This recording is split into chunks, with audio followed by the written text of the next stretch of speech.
Hail Squires, it is I, the Night Owl, and I want to draft some Brothers War. And I want you to watch me. Do we have a deal? Do we have an accord? I also want you to like this video and subscribe to my channel. If you haven't, I would love that. If you're feeling exceptionally spicy, you could maybe share this video with a friend. That'd be pretty cool. And listen, it's easy. All you got to do is show them the video and the subliminal hypnotizing scenes that I've spliced into the intro will do the rest of the work for them. Don't believe me? Well, it worked on you, didn't it? Anyway, welcome back to the channel. Let's get into it. Let's see what we got. Let's see what we open. Urza Silex, huh? Well, I got two rares here. Am I supposed to pick either one of them? This card is okay. It is a Wrath, but it's a little awkward in your white decks, which are typically kind of beat down decks in this set, from what I can tell. I haven't seen too many like really defensive style white decks. I don't know. I'm a little off it. And there's also Blackblade Reforged, which I'm also a little off. I don't know. I kind of want to pick Mask of the Jade Crafter. This card's pretty absurd. Other options are, I think the best common here is Excavation Explosion, though there's also War Plow and Weakstone Subjugation. I don't know. Maybe I'm supposed to pick one of these two rares. They're both like right on the cusp of being like, they might be fine. They also might just be like too awkward and bad to be good. And I know Mask of the Jade Crafter is really good. Am I a maniac?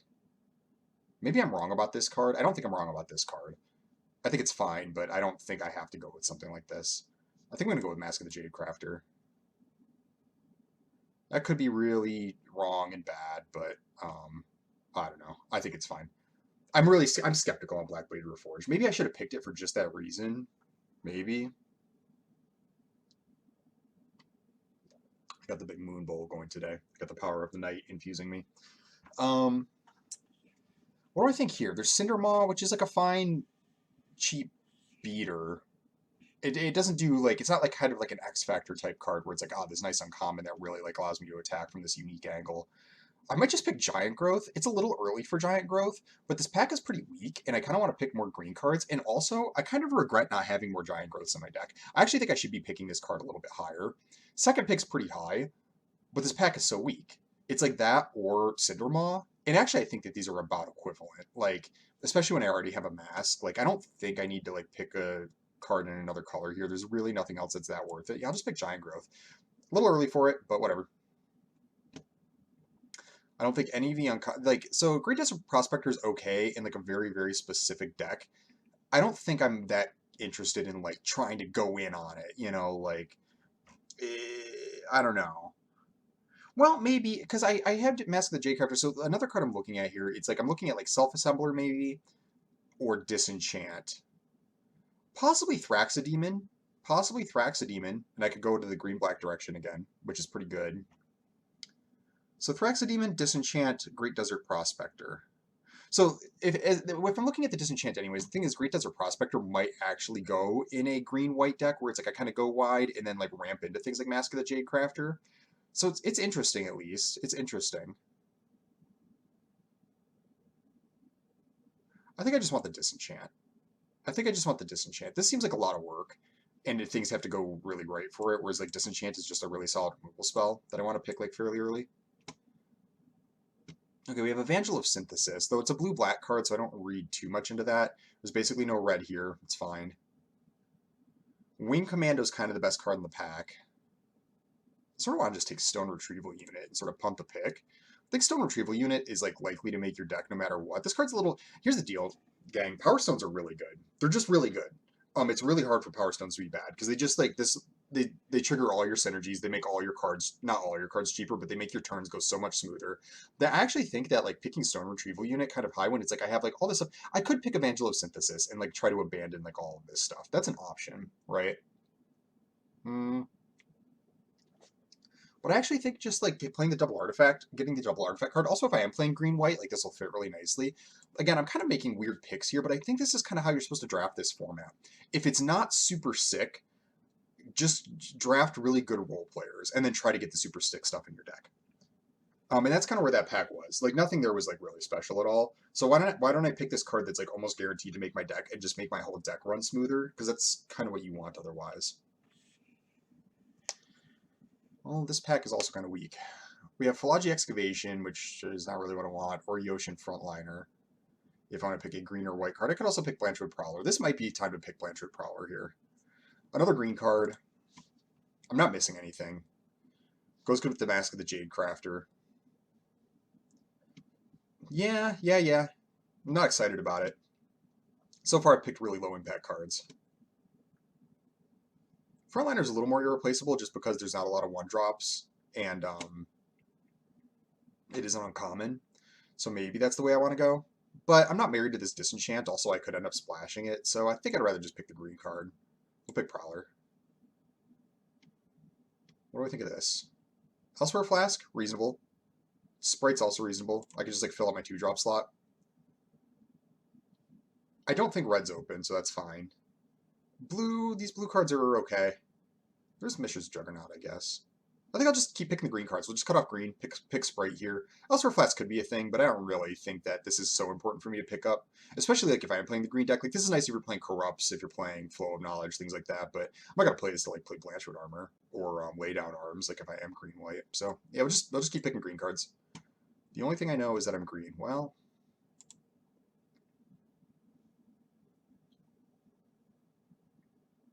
it looks like blue may be the other open color. There is like Blitz Automaton, Forge Chanter. Kind of want to pick Mightstone's Animation. It goes okay on Mask because then it's like it's kind of like playing the Mask for 4 sort of.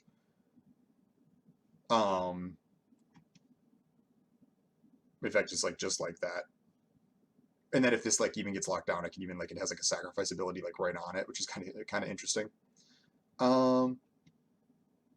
Yeah, no good white cards. Like there's like fine red cards. Maybe I am supposed to be red. Red didn't look very open. I'll take this Mightstone's Animation. It goes good with Stone Retrieval Unit. Ideally, I pick up our Gothian Opportunists. And then here I'll pick Combat Courier. Again, Mishra's Juggernaut. It's not super special. This is actually a reasonable card. Actually, it could be Scatter Ray. So because I look like I might be leaning green-blue, I think Scatter Ray is a little bit more important because there's just not a lot of removal. There's a couple green fight cards. There is Weakstone's Subjugation. But I think it's important when you are playing like low removal colors to pick up like, which typically includes blue, to pick up counter spells when you can.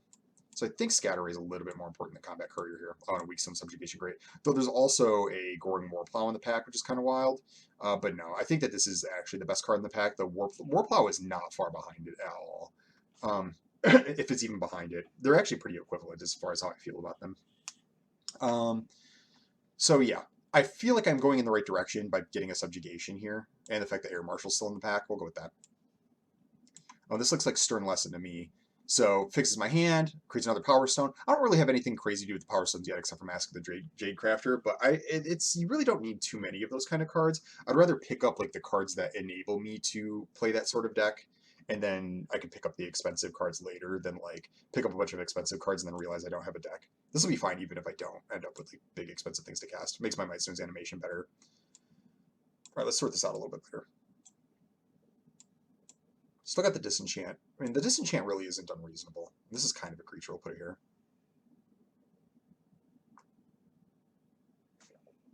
Because you end up with so many artifacts, it actually becomes kind of reasonable to splash a little bit. Now, this isn't really a multicolor set, but if I end up with like tons and tons of artifacts, I don't feel as bad like trying to like stretch my mana a little bit. And there is Evolving Wilds for me to pay attention to.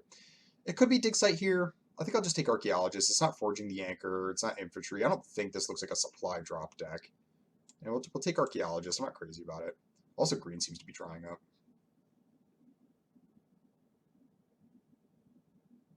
In fact, it's possible I'm blue-black and maybe I like splash just like the mask. You know?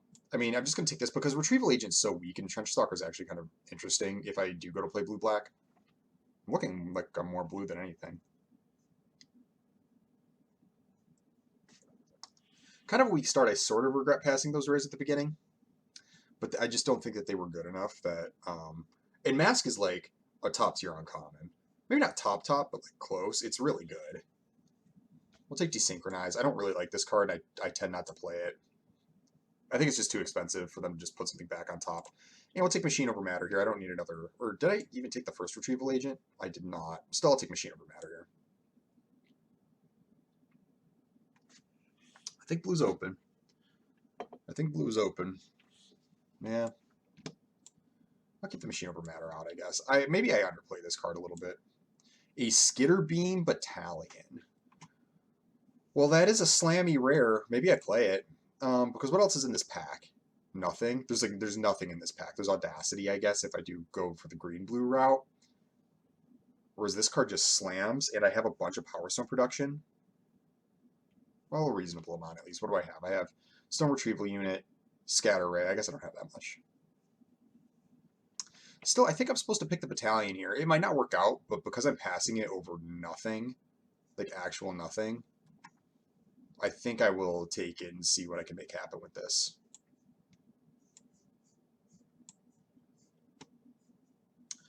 So we got Beachhead, which is actually kind of interesting because it helps me play the Disenchant. Let's see what else we got in the pack first. I actually might end up picking it here. Because the blue cards are bad. I don't like Forging the Anchor. Rock is really replaceable. The best one's Combat Courier, which I could pick. I actually think I'm going to pick the Beachhead. So I mentioned this at the end of my last video. There's also Prison Sentence, but I think it's better to pick the Beachhead here. So this looks like it's only a blue-white soldiers card, but it's actually the opposite. You can play this in any blue or white deck, and if you have any soldiers at all, it really kind of can be okay. And it's just kind of a multicolor land that'll help me like cast this Disenchant. Again, this pack is so bad. I could pick like Blanchard Prowler. There's not even like a good red card to like lean into the Skitterbeam Battalion play. Like it just is not great. And so if I pick up any blue soldiers, this will be really nice and solid. It'll help me cast the Disenchant. I actually think it's fine. I think it's fine. And now we have Static Net. Green cards being Boulder Branch Golem, Epic Confrontation. Red cards being Scrapwork Mutt. I want to kind of talk about this card a little bit later. I think this card is criminally underrated. So should I pick the white removal spell in Scatter Net? Or Static Net? Or should I like pick the big beater in Boulder Branch Golem?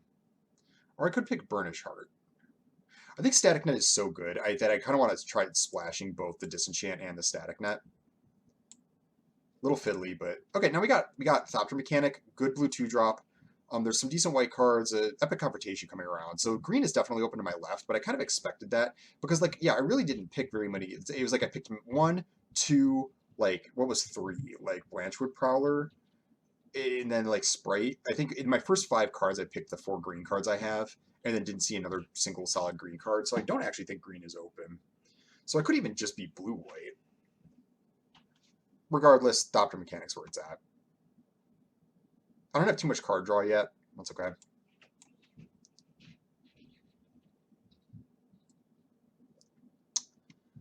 Well, what do we have here? Kind of like Energy Refractor. Is this too early to pick one? I like it because I do think I'm looking at multiple colors. Like, I could even be blue-red and then splashing the white cards still, which I kind of like. I could just, like, abandon the green cards. We'll stack these here. It's not Sword of the Meek. I don't think it's Recruitment Officer, though it could be. Maybe I am just blue-white.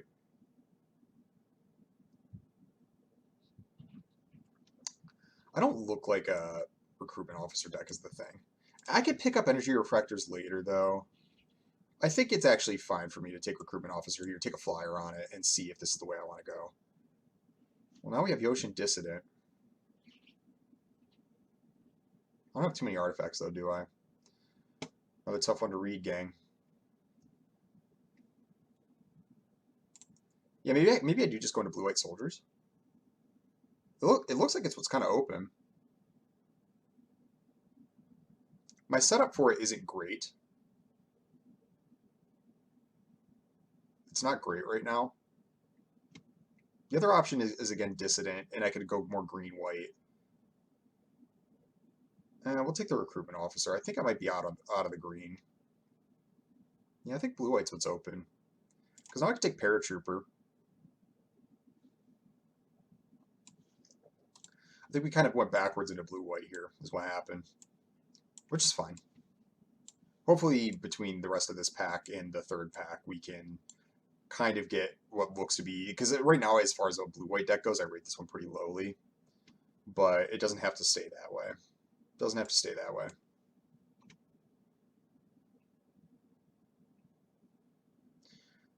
I think Scrapper Cohort is better than Yotian Medic. Ferric Blast is pretty good. The Scatter Ray is reasonable. Getting ahead, getting ahead on the board and then scattering something's pretty good. But I think I just want the Scrapper Cohort. Double Soldier card gives me more artifacts for like Mightstone's animation. Artifact creature from Machine over Matter. Yeah. All right, and then I could take another Paratrooper here, and I'm starting to fill out my 2-drop and 3-drop. Like this is working out. I think I found the lane. It took me a minute, but I think I found it.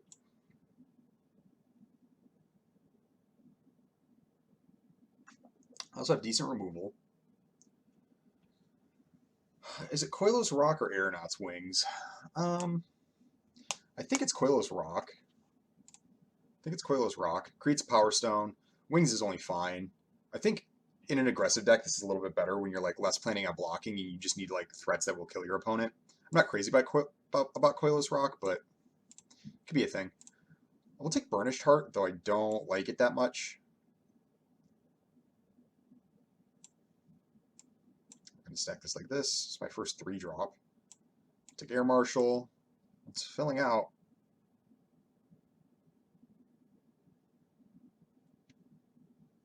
Mightstone's animation might not make it. Well, how many Power Stones do I got? Well, I got the Thopter here. I don't like Philology Archaeologist. I'm going to put this in the board for now because I really hope to not play this card. Got Burnished Heart, which is fine. It's just like +2/+2. That's not great. Got Scrapper Cohort. I got Stone Retrieval Unit, Koilos Rock. Yeah, Recommission can make the deck. I don't love it, but Warlords Elite. I really like Warlords Elite, like almost in this deck specifically, where like I have a bunch of cards that kind of incidentally create Power Stones and not much to do with them. So it's like I guess I can make this 3-mana 4/4 because I'm not doing anything else with these. That's fine. Goes good with my recruitment officers, I suppose. And my recommission. Oh, I got a white card. Ooh, boy. So there's prison sentence, and that's basically it. This deck could have gone the Yotian Dissident route, but I just don't think that. By the time I saw these, I think I was just too far away from it. Even though I was goofing about green white, I could have had double Dissident. Though I would probably pick Simulacrum here anyways. I think this has to be the pick. Goes well with my recruitment officers. Goes good with my aggressive game plan. It's just like a 3-mana 4/3, or even better than that. Like putting the counters on Ambush Paratrooper is actually a beating. So you don't even have to unearth this. I'm totally fine with just playing this as like a 3-mana artifact 2/1 that distributes counters. Yeah, like why not? This is actually tough.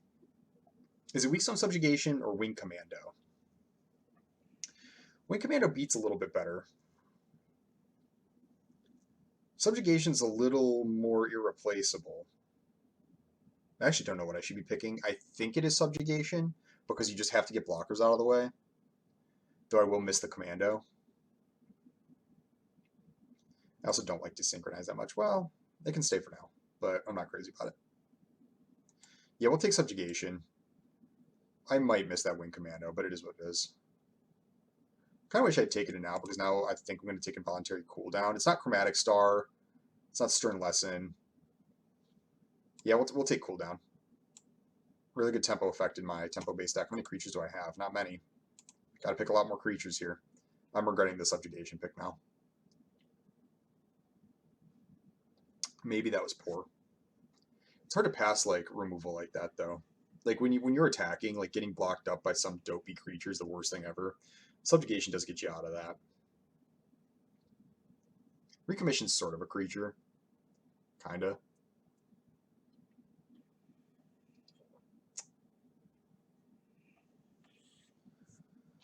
I did end up with a decent amount of soldiers. Not a ton, but some. Oh, Take Flight. Definitely better than the second cooldown. There's also Subjugation, third Path Savant. But no, Take Flight's exactly what you want. To the skies we go. Yeah, picks a creature up, gets in for a bunch of damage.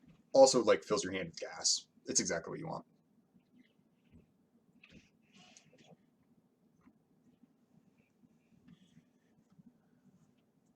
Unless you're in a position where you like just need more creatures, which is kind of where I'm at. Mightstone's animation's kind of a creature in some board states. Recommission's kind of a creature. So I'm doing a little bit better on creatures than it seems, but like not a lot because this is suspect. This can be suspect.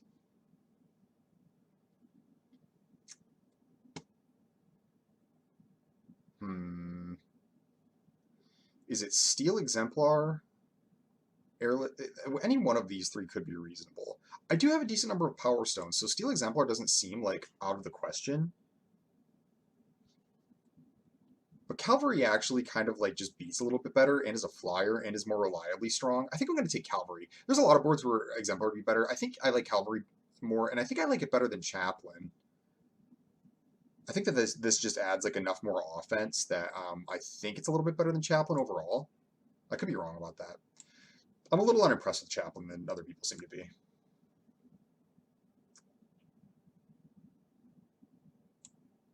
Oh, I did the thing where I deleted it. Yeah, I'll take Scrapper Cohort. Lauren's Escape is reasonable, but I think I just need the dudes, honestly.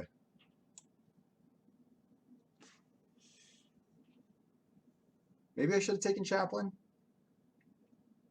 How about Zephyr Sentinel? This is perfect. This is great. To get past this at this point, too, told me I really kind of did find the line. And here's Wing Commando or Thopter Mechanic. Oh, what is better here, actually? It's typically Thopter Mechanic. Hang on. But I just don't have a lot of extra card draw.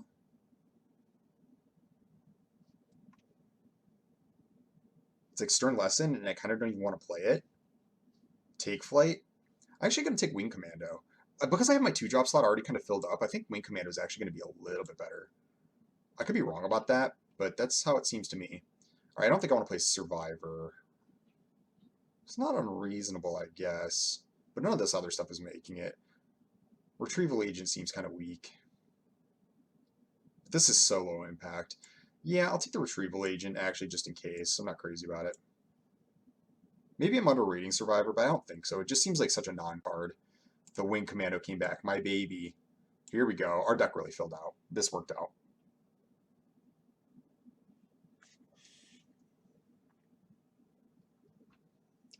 So I currently have 29 cards in the deck. I can probably cut Stone Retrieval Unit in Mightstone's animation. Onulet, Wings, Worker. I think Worker's better than Onulet by a little bit. I'll take Wings, though. It actually kind of gives the most like X factor to the deck that I think I want that. We'll take Third Path Savant here. I don't know if it'll make it. And then we'll take Chaplain. Perfect. Better than the second rock for sure.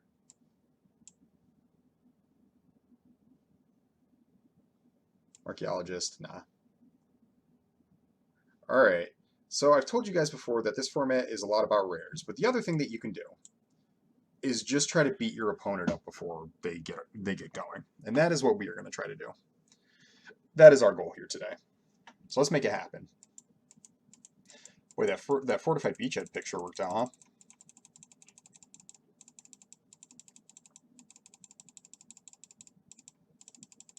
Okay, let's do it. Like this. I'll actually wait on Recommission. I don't know how I feel about it yet. We'll also wait on Chaplain. Definitely Warlord's Elite. Play the Cohorts, play this, probably Cavalry. Both Subjugations. Put spells over here like this. Marshal, no. Wait on you, and you. Thopter Mechanic, Sentinel. Both Commandos. Involuntary Cooldown's probably making it. Take Flight's making it. Rock is probably making it. It's high on my cut list, but, you know, it's fine. Okay, so this is 20 cards here. This is 20 cards. I currently have 14 creatures in the deck, which actually isn't bad.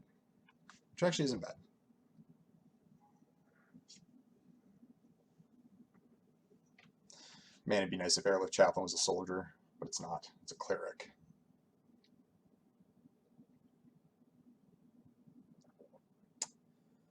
What do I think of this? So for removal, I have 2 Subjugations, a Disenchant, a static net, involuntary cooldown to a degree. Do I want to play something like Scatter Ray and Machine Over Matter? I think Scatter Ray is good enough that I think I want to play a Scatter Ray. Getting out on the board early and then Scatter Raying the play seems like really solid.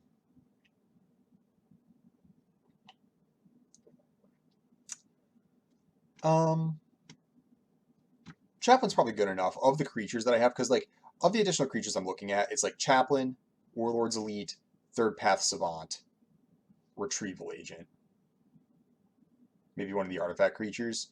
And of all of those, I do think Chaplain's kind of the best. I'm not going to play the Recommission. I just don't think. I mean, this card's never impressed me. Like you can cast it, and it's like, yeah, you get a dude back with a 1/1 counter. Goes good with my Simian Simulacrum, I suppose.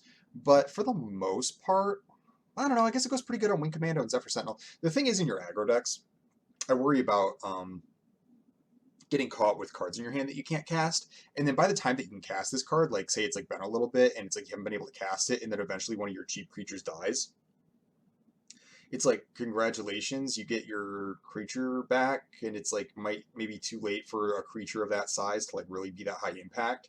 So you're taking like a risk of having a dead card in your hand in your aggro deck in the early game to like maybe get a slight bonus on a creature that I could have been playing instead at a much later stage of the game. Does that make sense? It's not that that's bad exactly. I'm just like not wowed. And cards with inherent risk in them need to wow me a little bit more. It's playable. It's totally fine. It's just like there could be better options here. So let's take a look. How many like Power Stones and artifact creatures do I have? Just out of curiosity. I don't think I have nearly enough, but I'm looking at my Stone's animation. I have the Thopter, which is actually kind of cute on that. It's actually cute on Simian Simulacrum because you can put the counters on something else and then boost the Simian. The Scrapper cohorts, you can boost the soldiers there, so I need to actually count these. 1, 2, 3, 4. 5, because it's a Power Stone here. Nah, can't play it. 6, not enough. It's a liability. Which is a shame. I like this card a lot, but just ain't happening. Just ain't happening. Could be one of the desynchronizes. I don't think so. I think the card is just weak enough. I sort of want to play another dude.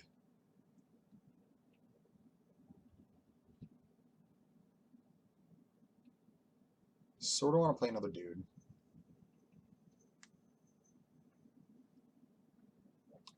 Or Machine Over Matter is kind of reasonable.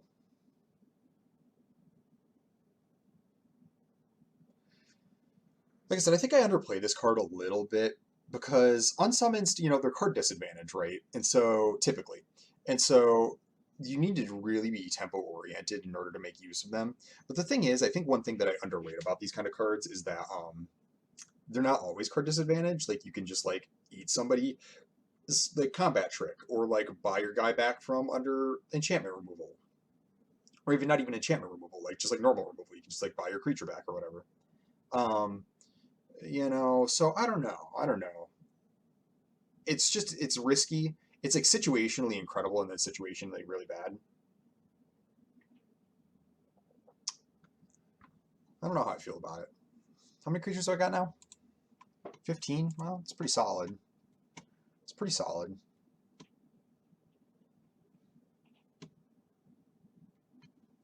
Warlord's Elite's not super impressive. It's pretty weak, in fact. I have some Power Stones, but that's pretty whatever. I don't care too much about that.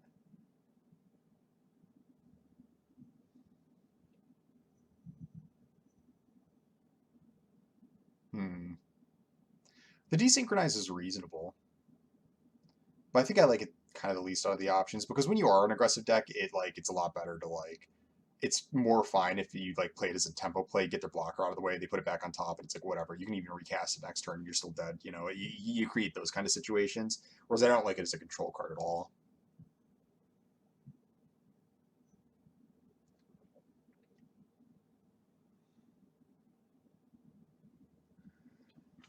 Yeah, I think it's going to be Third Path Savant.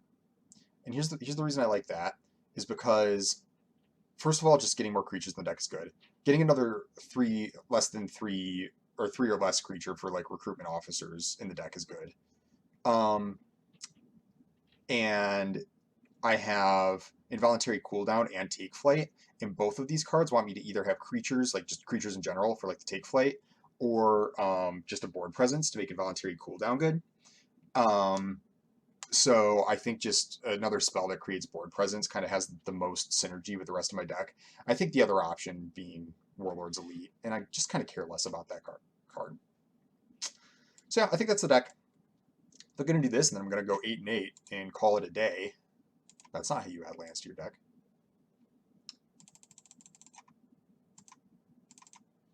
Did I do it right? Yes. Cool. Yeah, this looks okay. This looks okay. I mean, I'm just looking to knock people over. Hopefully I can do it. All right, see you for round one. Round one. We're on blue-white soldiers. Let's attack. I love attacking. I love attacking. I just haven't really done it much in this format. Opponent goes first. Yeah, well, I got a reasonable hand.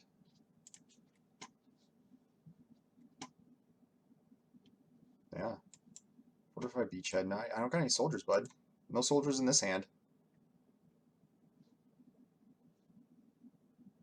Just got this plays like a really long sound effect. Like I just got to like listen to the waves and the birds and stuff. Aeronaut's wings, leading on Aeronaut's wings, huh? Okay. Pretty sure I just play Thopter Mechanic and pass.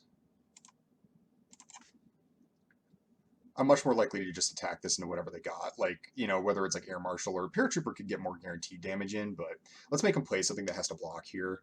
And then if they do trade off, I get a Thopter and the beats continue. I think it's the best play here. The Thopter mechanics are incredible in my deck because, like I said, I don't really have a lot of extra card draw, which makes you feel really confident about the Wing Commando pick. Oh my god. All right. Well, I can get out of it.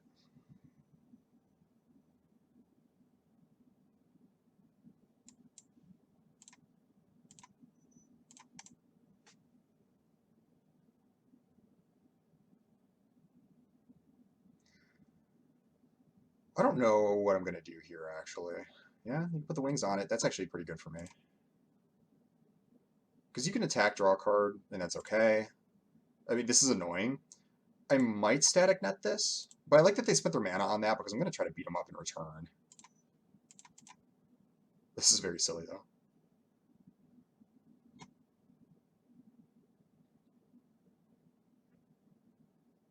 So yeah, I don't know if I want to weak stone subjugation this and like allow them to continue to have the ability or static net it.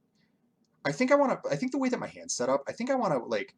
I'm going to play ambush paratrooper, and the next turn I think I'm going to go weak stone subjugation plus air marshal because I have static net and involuntary cooldown. I think I can just tempo them out of the game and never let them attack again. Um, and that works a little bit better.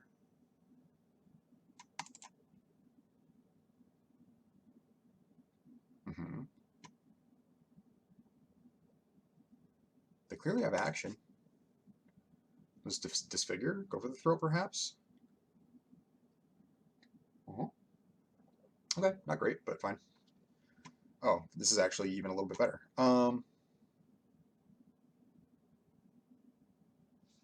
Yes, I'll play Plains. We'll play Chaplain, just see what happens. Do I want that Plains? No, I want a 2/2 flyer. Subjugated.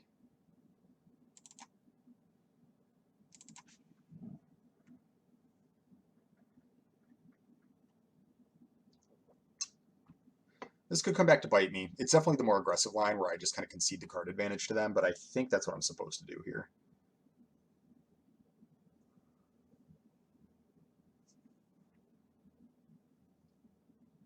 Yeah, okay.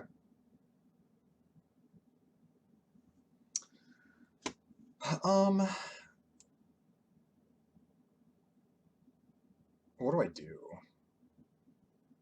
I could static net that. That seems aggressive. But Thopter Mechanic's not doing anything for me. Wish you were a soldier, so you can go to the skies. They'll just block. Maybe I let them block. And make a 1/1 flyer? Play Air Marshal? Yeah.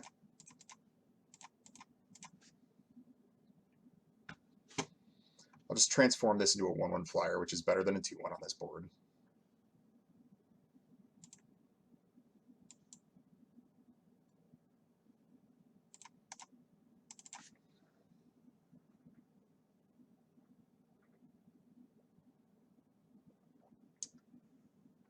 I think I'm in a lot of trouble, but it's not unlosable by any means. Or unwinnable.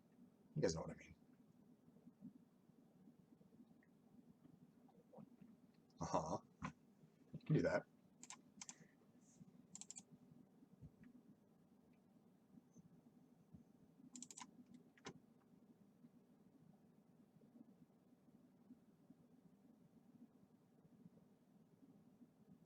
You can also battle if you want. I won't stop you. My plan is for them to die with cards in their hand, so they can draw a couple extra cards. In fact, maybe even them spending the life points are good. Well, they clearly have a plan. Do I just static net that now? I think so. We'll see what happens. If they counter this, that's bad. But it's kind of my only option.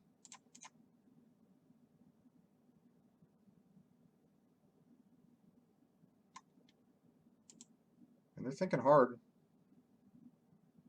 I could have, I suppose, like slap take flight on something, but that seems like too weak.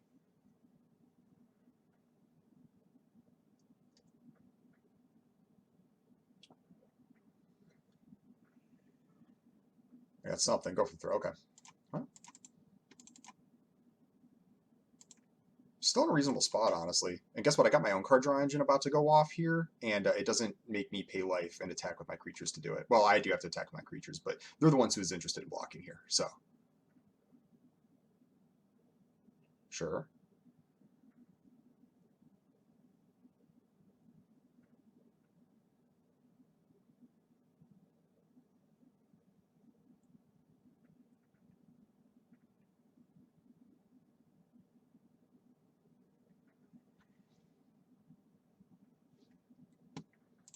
I'm thinking hard.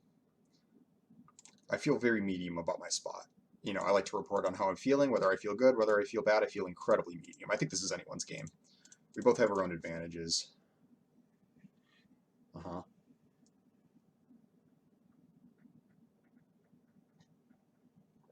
I really hope that instead of putting the Aeronaut's Wings, they just try to cast another creature here.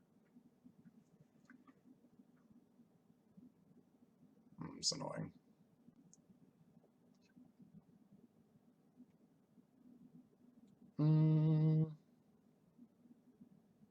I think I just pass and play Rock end of turn. Alternatively, I could. Nah, I think just passing and playing Rock end of turn is the thing to do.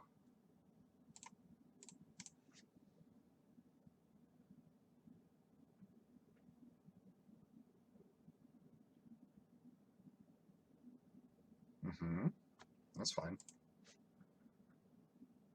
Well, actually, it's kind of annoying, but.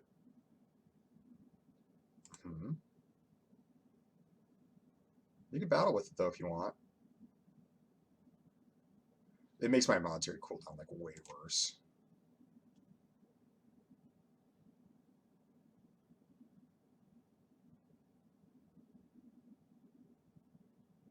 If they attack here, I actually just let them hit me.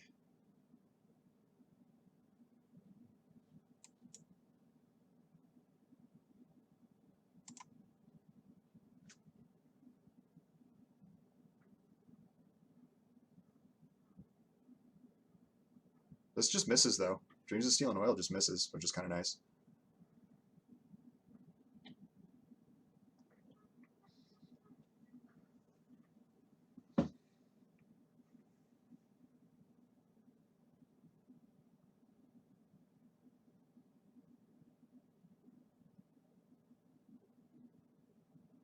How do I attack here? I think what I want to do is play Scrapper Cohort. It puts so much pressure under him, so I think I just attack with Rock and then play Cohort. 1, 2, 3, 4. Yeah.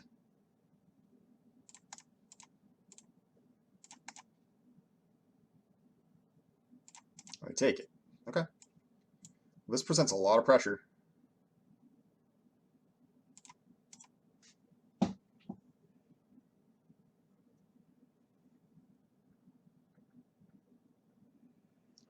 Boots is annoying.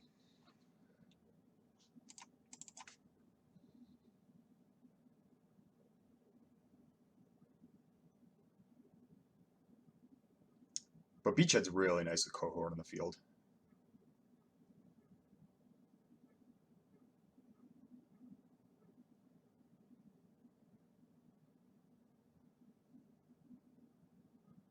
Okay.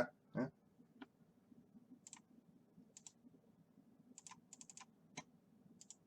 I wonder if they got a way to buy it back.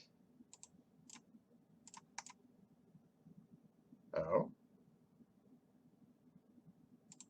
Okay. That's really brave. What could this be? I don't understand.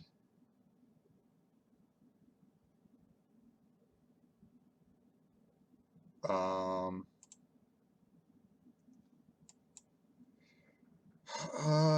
I don't want to take flight because they have mana untapped and a card in hand. I want to just bash with everything, and then if I beachhead, it's 1, 2, 3, 4, 5, 6, 7, 8, 9, 10. So they have to block. They'll block and draw. Take a million. Yeah.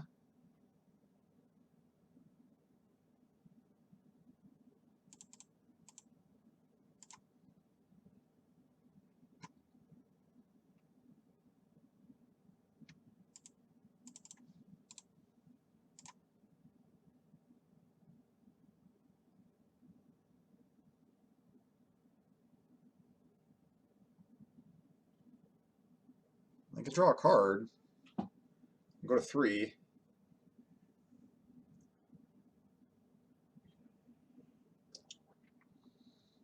Okay.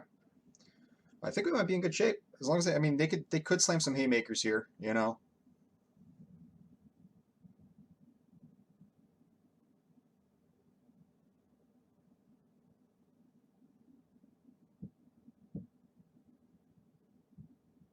Okay. Uh-huh. Well, they're just dead.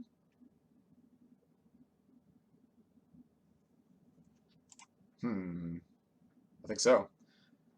Oh, you have to give me the good game.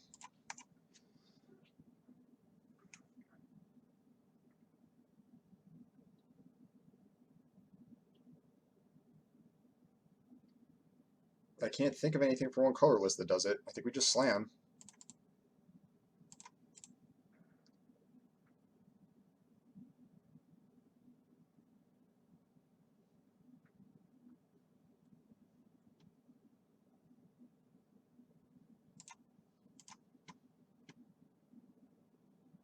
All right, cool. We got there. It was a little scary. It was a little scary. I think I liked my lines though. Like I said, it's the it could have been bad letting them have the Gix. I mean, the weak zone subjugation, just allowing Gix to stay in play could have been bad. But it kind of played out how I expected it to, where they didn't actually have the ability to safely attack me. Like they were the ones under pressure, so it was better to apply more pressure and use the cheap weak zone subjugation, and then use my other spells to push through more damage so they could just never safely attack me. And it worked out. It didn't have to work out that way, but it did kind of go how I drew it up. So it's very satisfying. All right, cool. Round 2. All right, round 2. Let's go. Let's see it. Do we have a hand? Not really. Do I keep this? Do I keep this? I have a 3-drop. A 1-drop removal spell. I'm on the draw. Well, I have triple blue. I gotta find a white. Think we can. Oh boy. Yeah, I think we can mulligan this. That's fine. Oh boy. This hand's much worse.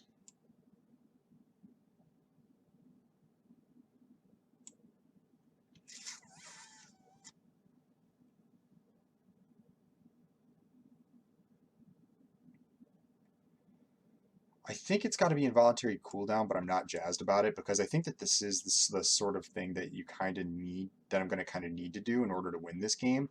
But the pressure I present is so bad. Like I don't think I can get rid of my 2 real removal spells or my only attacking creatures. Well, there's a plains at least. I wish I'd get that other hand. Now this hand is much worse.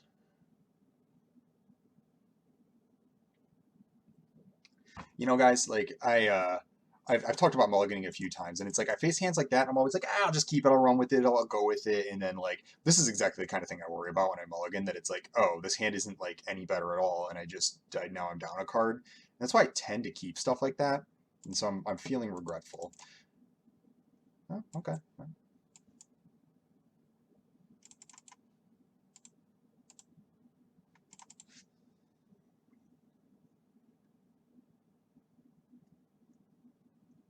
Recruitment officer could go a long way.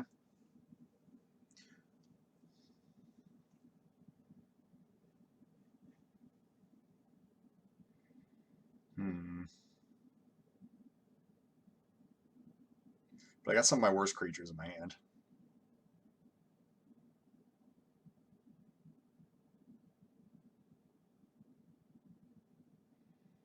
Though I do have my static net, which is not nothing. Opponent deep in the tank here.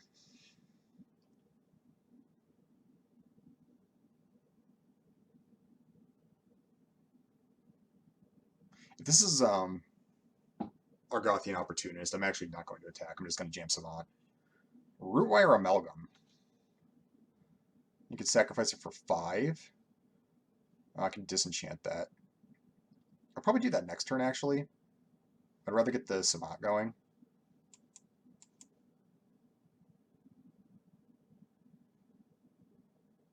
Because they're not going to be able to do that this turn anyways. If I got a turn.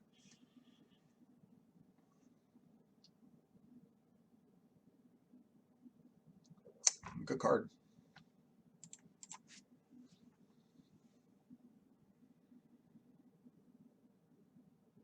I don't really know what I want to draw most next turn. I suppose Static Net, or a land for Static Net, because I could, if I draw a land, I'll probably Static Net that. Well, maybe there's more merit to disenchanting it. I think land is still good, though, because I got to get this rock out of my hand eventually. And I got to start activating Recruitment Officer. I got a long way to go to win this game. I do have 2 creatures that draw additional cards in play, though, so it's not nothing. I have 1 creature that draws additional cards in play.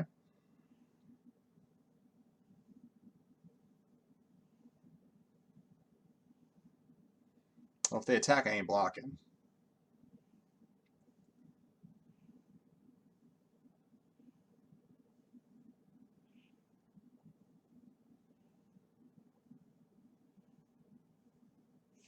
Do I want to throw a disenchant at this thing?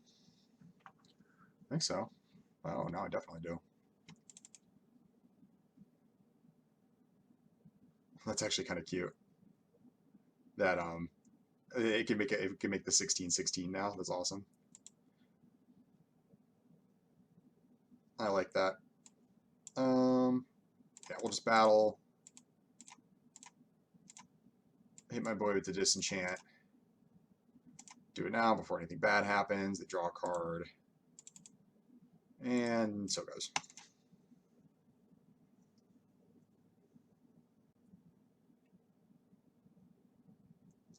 I want to draw land next turn and then no more lands for the rest of the game. I suppose like a creature like Commando would also be decent. Well, and I do, well, actually no, because I have Coilless Rock, I actually don't need to draw too many more lands to get Savant going to get me out of the card situation I'm in.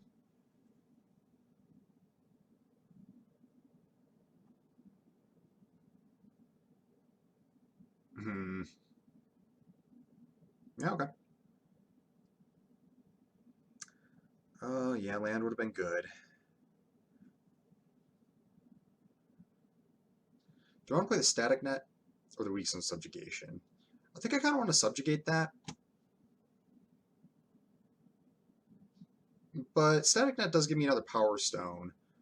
I don't think I need any Power Stones that soon, though, and I would rather save the Static Net for something that I don't want to leave in play at all. And we'll just go with Subjugation. Actually, there was merit, now that I think about it, because this is something I forget all the time, there was merit to Static Netting because Weakstone Subjugation's ability you can pay for with Power Stones. So it does like make my Subjugation like cheaper on future turns. Something to consider. Would have really preferred land.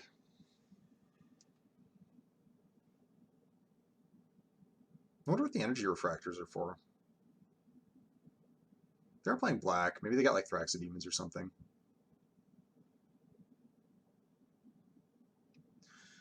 I think that'd be preferable to like splashing. I don't want to see like any sort of nasty splash card here. No, thank you.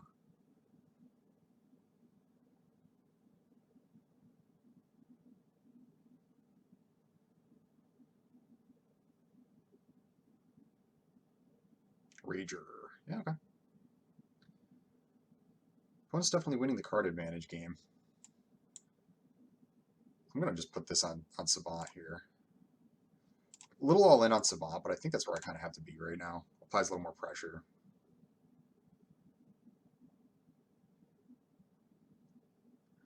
Because yeah, if they kill Savant, that's really unfortunate because it is like my card draw engine. So you know, I would regret that. But the thing is, I'm not even. Well, again, I only need one more land if I get the Coilless Rock and the Static Net out of my hand. It starts to become reasonable. But that game plan is so far down the road. I think that just applying more pressure on that turns a little bit better. Also, a 4/5 is a little bit better of an attacker.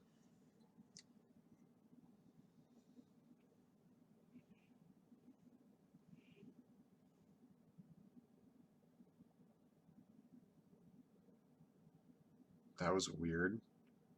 Are you going to make me sacrifice something? Oh, okay. No, it was actually clever. All right. I have no spells.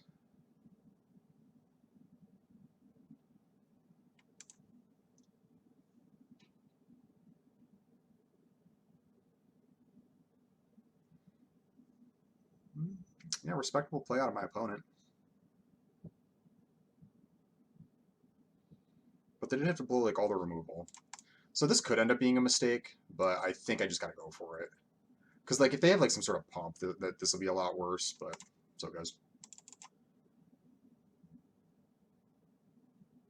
There's merit, I guess, to not blocking. You don't want to just like auto slam something like that. But I think where I'm at is I should block with this.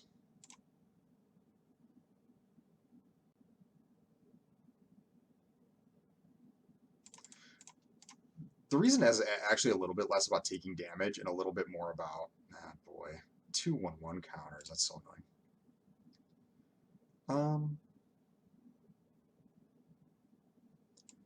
Yeah, I'll play Scrapper Cohort. I think I'd rather do that right now because they can attack back with Rager. I can play Cavalry and push some damage through. And then I can Static Net on a future turn and it'll gain me some life and give me a good tempo swing. Thomas's Tinkering is not a good card. Um, it's okay sometimes, but this is like really expensive for the effect you get. It just happened to blow me out here.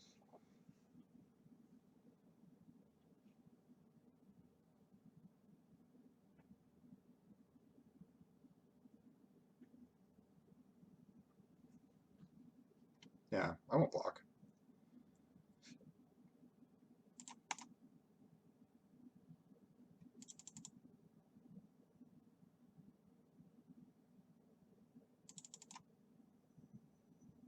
A Power Plant Worker.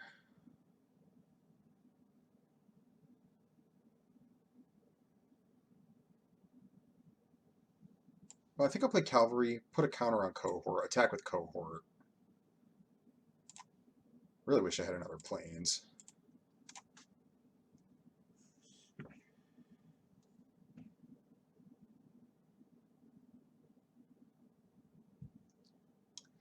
Kind of holding my own, but I'm going to get a little outgrinded here. I'm quite confident they have expensive spells in their hand and they're just waiting to draw additional land. Yeah. Now I have to block.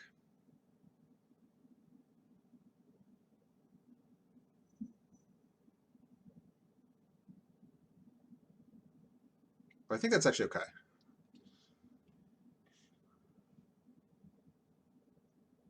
Sort of need to draw Plains or a castable creature next turn, though. And an only castable creature would be nothing. So I kind of need to draw Plains next turn. Because I think what's going to happen here is they're going to attack with both. I'm going to block Power Plant Worker. They'll cast another creature. I'll static net that creature, attack for 7. They'll be at 3. And then I need to have something else I can put in the way of the other Power Plant Worker. Or they'll have Overwhelming Remorse for my flyer. And I think I'm out of game plans. I no longer have to block. Is there merit to not blocking? I don't think so. Right? Because if I don't block, both creatures are lethal next turn, whereas I can even buy myself another turn if I do block here.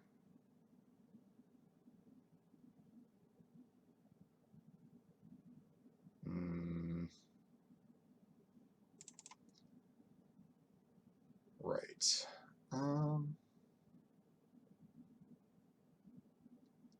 So I can't actually... Well, I could static net something still. I could static net that. I'd go up to 8. They have 5 mana.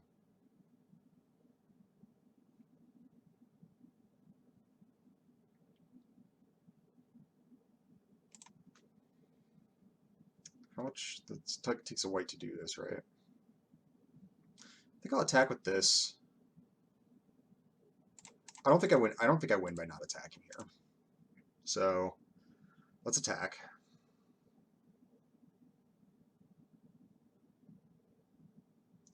Then I think I'll probably just play out both of my creatures. Yeah, and then I'll play Air Marshal, Recruitment Officer,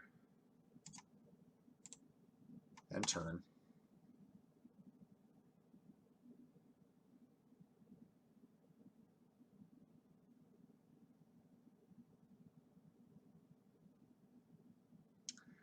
I was really hoping that they wouldn't block there. Of course, there was kind of no reason for them not to. It was just sort of the obvious block. But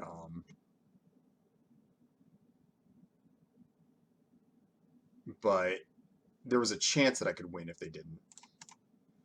As it is, I think I got to block with Recruitment Officer and Power Plant Worker because I have to block the Power Plant Worker. And double blocking doesn't do anything. Did you draw Giant Growth? Okay. And I think if I'm going to win, I'm going to need Air Marshal to some degree. Yep, cast that as a 5.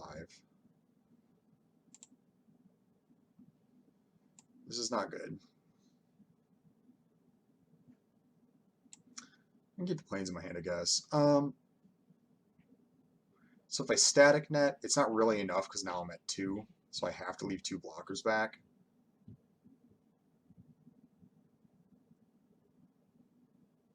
Because I have to block both creatures. Yeah.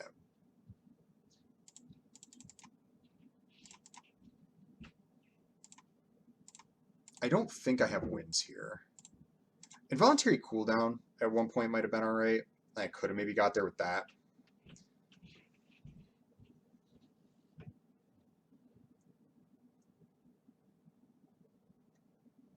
Man, that Taunos is tinkering really owned me. Shouldn't have blocked, I guess. I wonder if I would have won this game if I hadn't made that block. Maybe that was very foolish of me.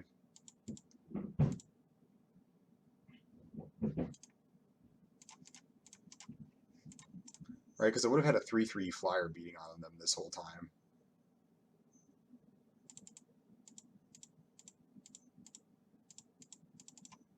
Yeah, it was probably pretty bad. That was probably pretty bad.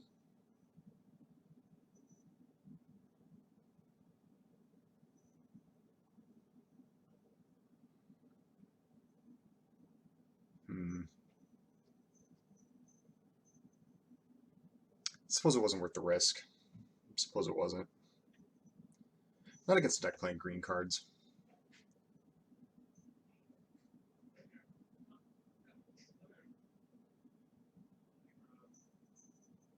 Well, again, I can do the thing where I live for a little bit, but they're at 16. I'm at 4. I'm in double chump territory again. They bring back the Rager. I think we're done here. All right, that's fine. Kind of my own mistake. I even talked about it. I just shouldn't have blocked the rock. Surprising them was cute. I thought I could snag some extra value, and it probably wasn't worth it to risk my most threatening win condition, this silly 3/3, just to stop 2 damage from that thing. Yeah, I should have let it go. That's my own fault. Alright, alright, 1-1. Okay, round 3. Hopefully I have a little better luck here. Play a little tighter. Let me move my chair up a little closer. Oh, yeah, this is scary. Need to draw some dudes. See what I'm talking about? Involuntary cooldown. I like this card, but it really wants you to be actually playing guys. No. No reason to show them the Sentinel here.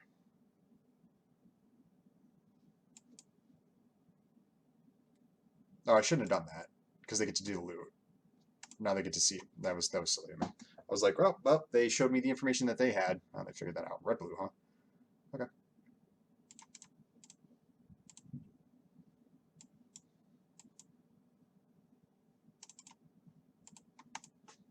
I'll probably just block. Because it does give me a flyer. Kind of allows me to attack more. Yeah, let's do it.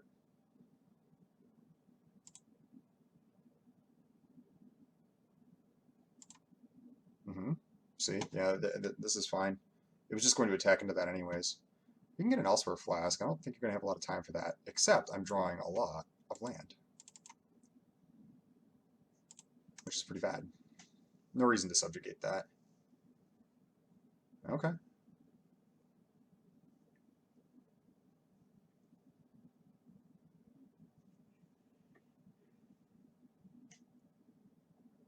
Yep.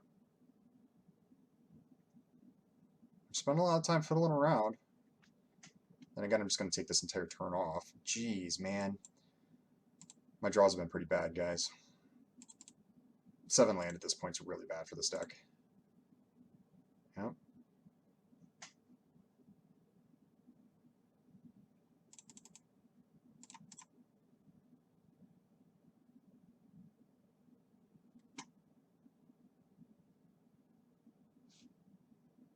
I think the only card I've drawn is Thopter Mechanic, and then they subjugate that. Yeah. Mm-hmm. Mm-hmm.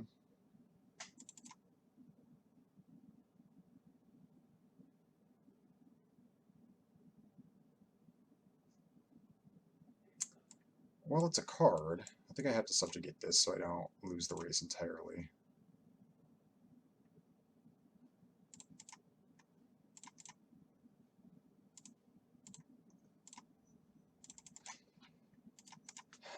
Man, I just needed some gas. They spent so much time doing all of this fiddly stuff, like it's casting Lantern, casting these, like it's just not amazing. Um, Fortunately for me here, I can subjugate that and cast Chaplain. Let's cast Chaplain first. I just want to see. Yep. Why would you do that? Oh, okay. They get to make the Thopter. Sure. I think I need Recruitment Officer here.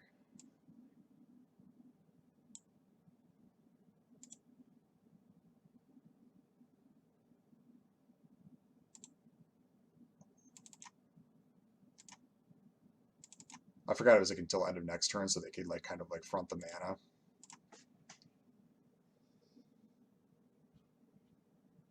Mm-hmm. Yep. Sure.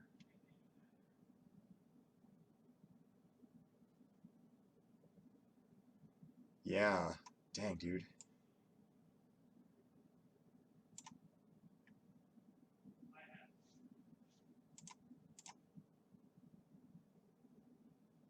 Yeah, perfect.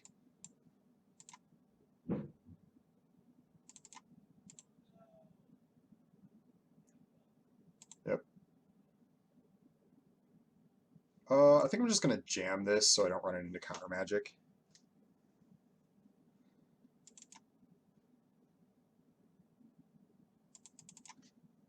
Uh-huh. Yep. Did I do it too soon? What'd they get? Hurkle and Thopter Mechanic. Okay. They choose Thopter Mechanic. Okay. Drofna, interesting. That's really annoying. So I think I go take flight here. 1, 2, 3, 4, 5. They just concede? Okay. I mean, yeah, it was gonna be really close. It was gonna be really bad, but I just didn't expect that because yeah, I was gonna hit him down to 4, and then I suppose that they had to kill recruitment officer, but it seemed like they were gonna have like some amount of game. I don't know. They knew what they had in their hand in their deck, I guess. I suppose it's reasonable. It does seem like a little bit of an early concession, but not too much. I guess I was threatening lethal on the next attack almost no matter what between Beachhead and Paratrooper. Yeah, okay, whatever, we'll take it. Cool, 2 and 1. Okay, round 4. Round 4, it's been going pretty well. Oh, this looks like a hand. Opponent goes first, that's unfortunate, but the hand rocks. Now, I do need to draw some of my, like, kind of, like, board breaker effects and removal stuff, you know? This could just get blocked up, but right now it looks really solid. Having good curve is the important first part, so. Start with the recruitment officer. Another blue-red deck. Archaeologist, huh? Let's see if they get anything. Well, they do. Wow, they got a bunch of stuff. What is this? Dang. Okay. So what do I cast here? This is a sorcery? Yeah. So I suppose I'll wait and cast Ambush Paratrooper. I don't know. I kind of don't want Paratrooper exiled, so it's interesting because like I almost want him to get Thopter Mechanic a little bit more. Wow, all right. They got to desynchronize? Yeah. This is an annoying defense. I have not seen this card do much of anything, and now here it is, like, just, like, locking me down. I do have multiple flyers, but Thopter Mechanic is not going to do all that much. Like, this is probably going to eat a bolt soon. And I am drawing straight land.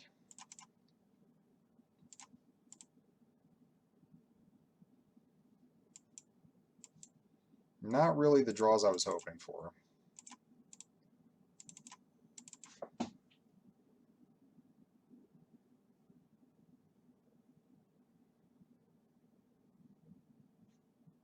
Yeah, this is getting worse. This is getting worse.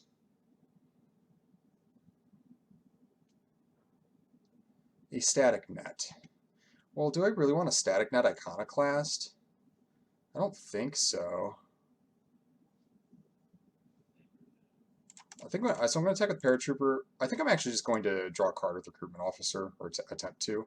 Maybe I should static net this. It's going to create a board that I can like basically never get through. I don't know how many more threats they have in their hand. Yeah, I think it's maybe a bit too bad if I allow them to do that. Also because this creates a Power Stone next turn, I can go Thopter Mechanic plus Recruitment Officer, so that's fine. Yeah, dang. You can battle if you want. They are attacking with everything. What is this? Okay. No blocks.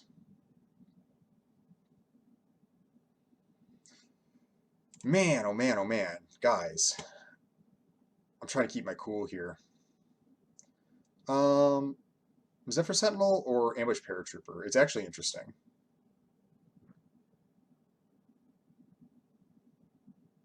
Kind of like Zephyr Sentinel. Though Ambush Paratrooper does allow me to start attacking into their stuff a little bit better. So actually maybe Paratrooper's better. Hard to say. Because I could pick up Paratrooper, or I could play Paratrooper and the Recruitment Officer can actually start attacking.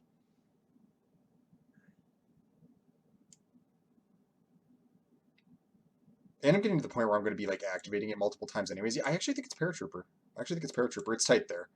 I actually don't know for sure, but yeah. And then we'll wait to cast Paratrooper.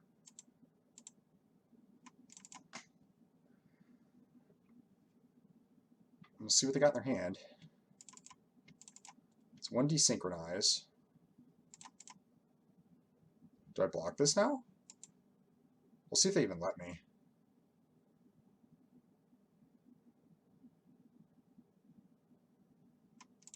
Kind of trying to bait here.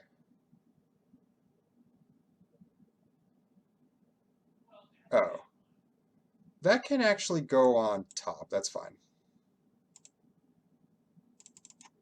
They have what? 2 mana untapped, 1 card here. They put 1 on top. Do I make the same mistake that I made earlier? They attacked into this for a reason. Oh, no blocks. Yeah. Well, first we'll cast Officer, and then I have what, 5, 6 mana? We'll activate it. Yep. No. Oh, geez. Missed on good stuff.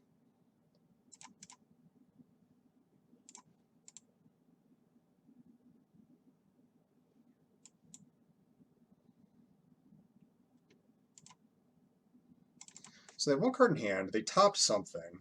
I'm a little scared. Oh, is that all? Okay.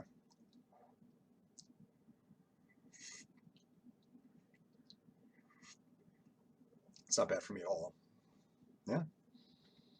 No blocks. This is interesting. So 1, 2, 3, 4, 5, 6, 7, 8 mana. So I can't activate Paratrooper and Recruitment Officer at the same time. So I think I'm going to put the counters on the Thopter. I feel like they have something like Whirling Strike. So do I attack with the Recruitment Officer? Yeah, I think I just got to make them have. If they have Whirling Strike, they have Whirling Strike. Like, I don't think I can sit back.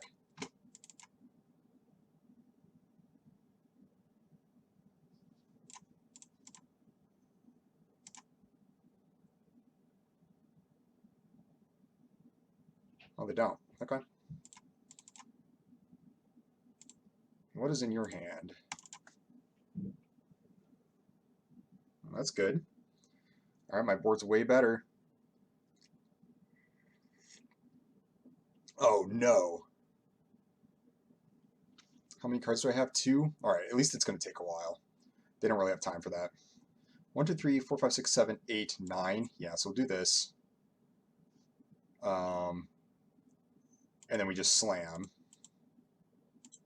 This isn't only as a sorcery, right?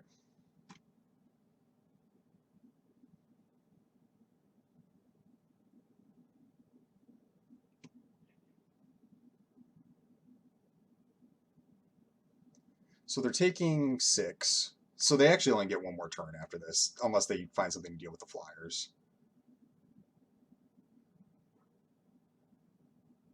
And I'm going to draw an additional card here.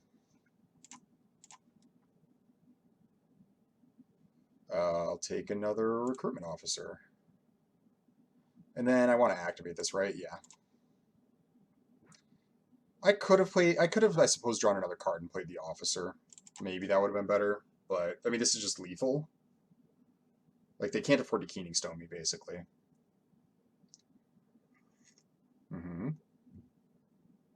It's going to have to be good. Do I subjugate that just in case they have a removal spell in their hand?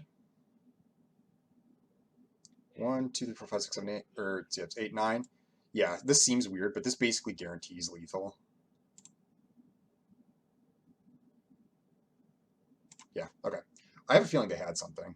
I don't know that, but like, and that was a super aggressive Wheatstone subjugation, but it would have had to be, I don't know. I don't even know what it could have been actually to get them out of that at that point with 3 mana.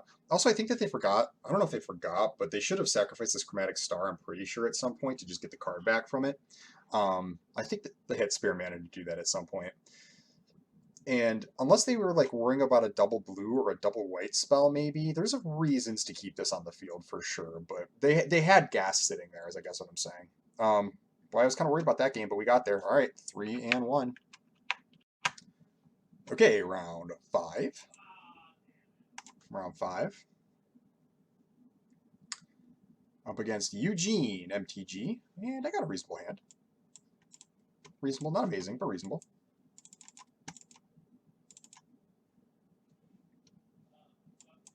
Definitely start with Thopter Mechanic. Both because if I trade this off, I get the 1/1, and then also because I kind of want to keep Air Marshal on the field for when I cast Cavalry. Oh. Yeah, well, I guess it doesn't matter. We'll play Beachhead, reveal Marshal, cast Marshal.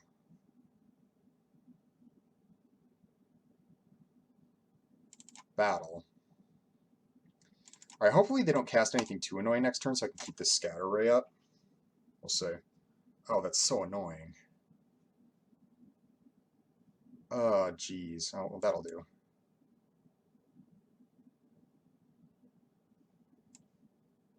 Yeah, I'm not crazy about this, but I think I gotta do it.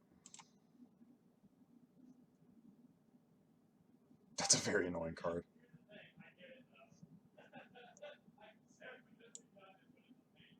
And they're not going to attack with it, so I just kind of have to do this.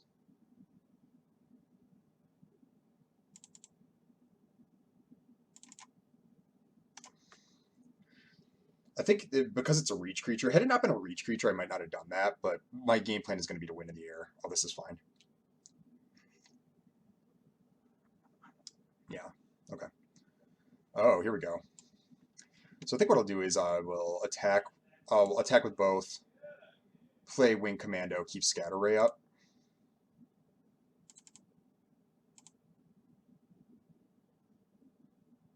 Mm-hmm.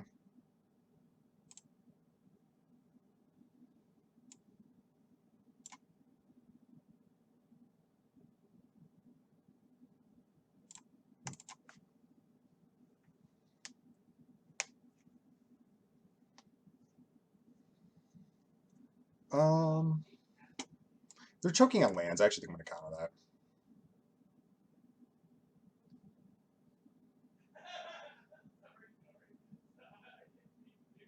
Mm-hmm.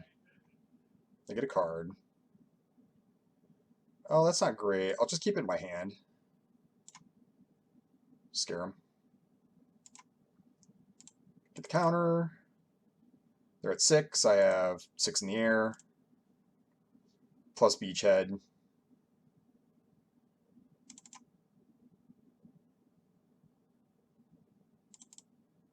I think I'm in good shape. Oh, okay. We go up to 10. Oh. 1, 2, 3, 4, 5, 6, 7, 8, 9. Nah.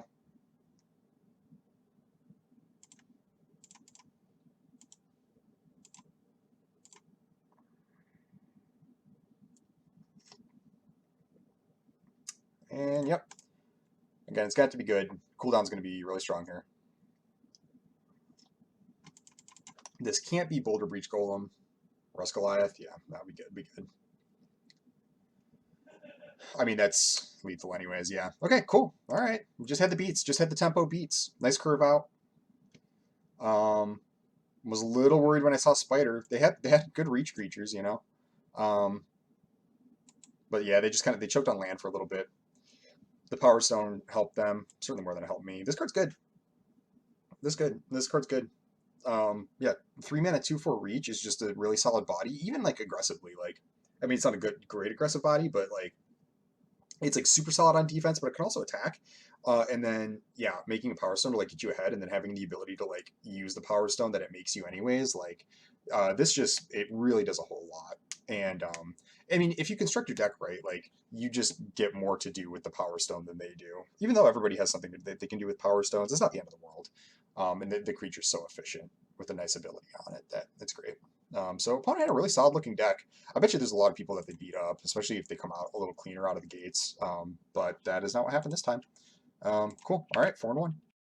All right, round 6. Round 6. This is a hand. Yeah. Yeah, I wish I had a 2-drop, but so goes.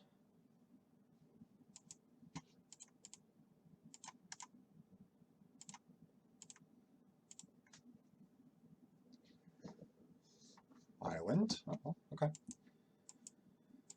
I just drew this. Surprise. So I don't know if I play Chaplain or Simulacrum. It really depends on what they play this turn. Oh, also blue white. Power Stone Engineer. I just drew my other recruitment officer. I don't really want to attack into that. Do I play Chaplain? Simulacrum on Chaplain's a little bit better.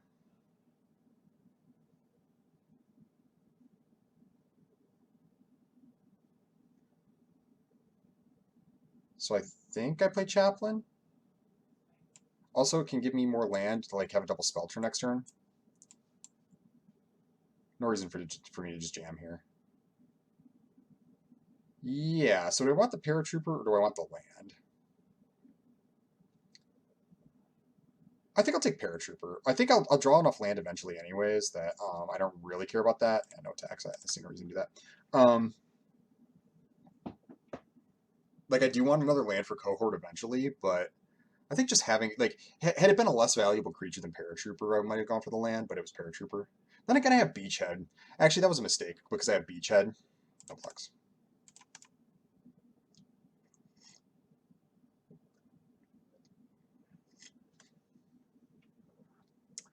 I don't know. Maybe my decision making hasn't been number one this game. Oh, that's annoying.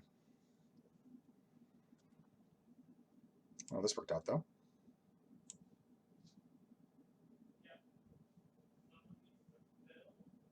Now I kind of want to put it on Recruitment Officer so I can attack with Officer and actually get like a big attack in. We can put it on Chaplain. Let's trade off the Simulacrum.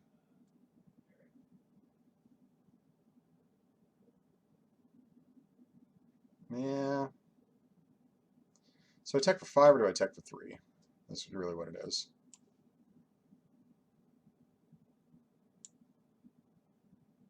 I think I will put it on the Officer. Because I'm applying a lot more pressure, so I think they're the ones who are going to want to like get into a defensive stance. I don't know if this is right or not.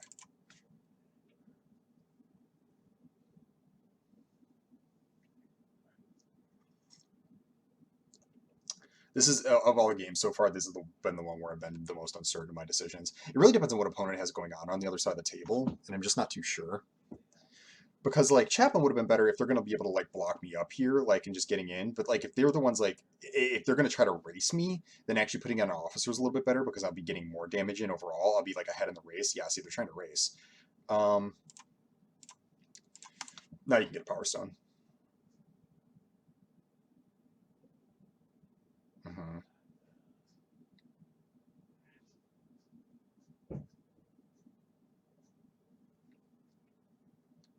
A Scrapper Cohort, sure. That's pretty bad. Well, I could play my own Cohort. I'm so close to being able to activate this that that's actually pretty good. I do need another land. Now I wish I had gotten a land. See? No reason to just double trade into this. That's horrible.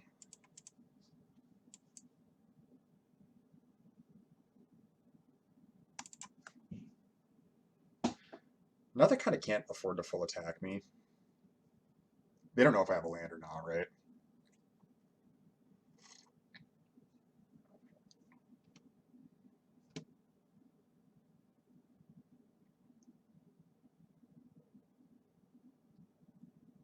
Okay.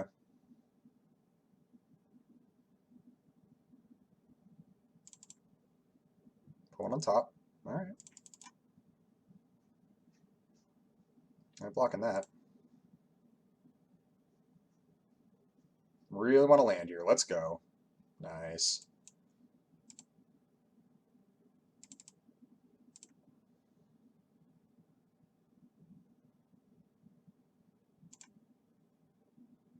Should I have just shoved like that?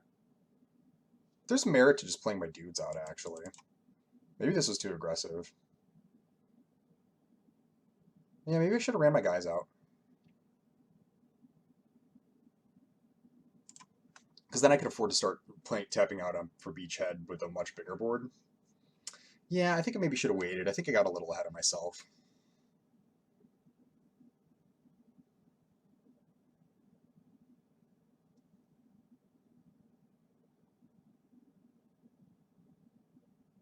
Hmm. Well, now I won't. Yeah, okay.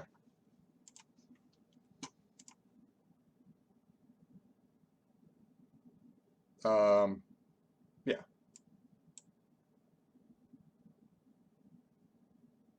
I'll put one on top. Boy, I'm drawing hot.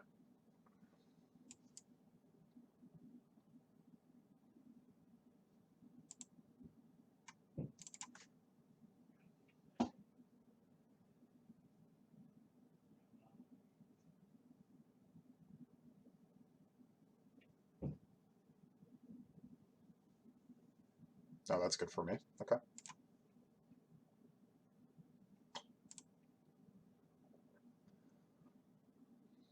Another top. One top, one bottom.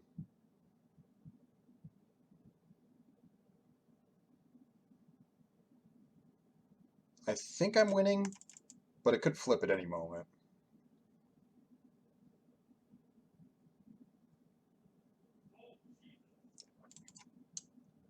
Could flip at any moment.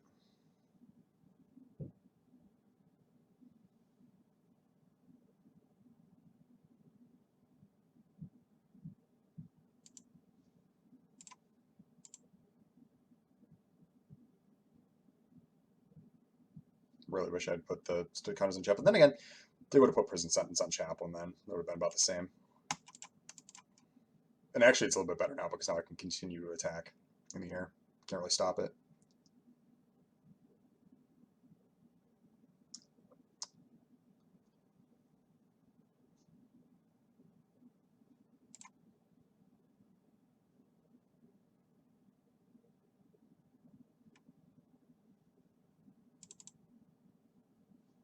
Play Paratrooper.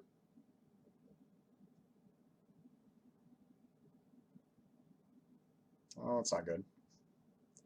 Is there a reason to play that out? Not really.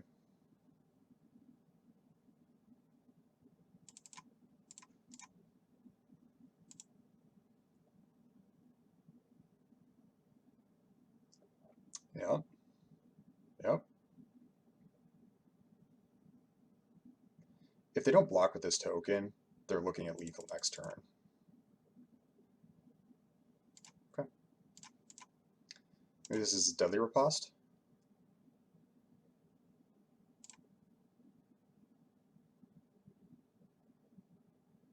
Actually, I will play this out now. Because, oh, Zephyr Sentinel. Okay. Interesting. Yeah, that's something you can do. I'll play the planes now. They're at 3. But now I can unearth Scrapper Cohort. Also, if I draw a land now, that's really incredible. Okay.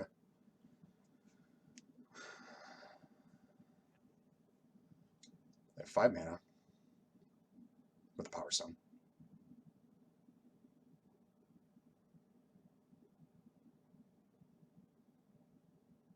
Mm-hmm.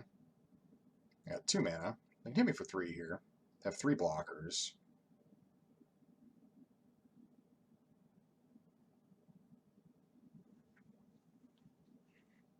And a Thopter Mechanic. Okay, so they got 4 blockers.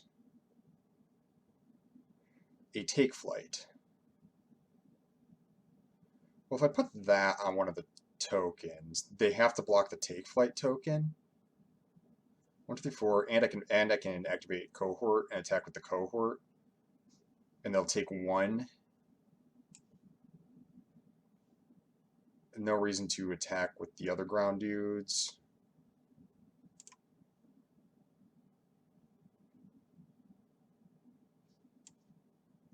Oh, actually, I don't want to attack with the Cohort because they'll block with the Thopter Mechanic.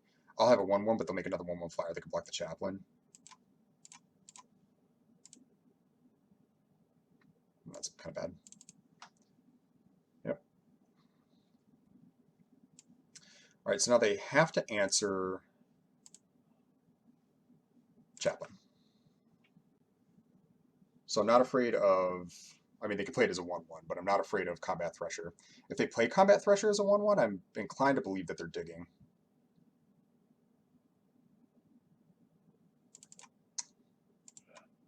Ah. I win command of my own. Okay. Well. Answer 2. Actually, do I just want to make him trade that off right now? Yeah, I think so. Right? Is that better? I think so.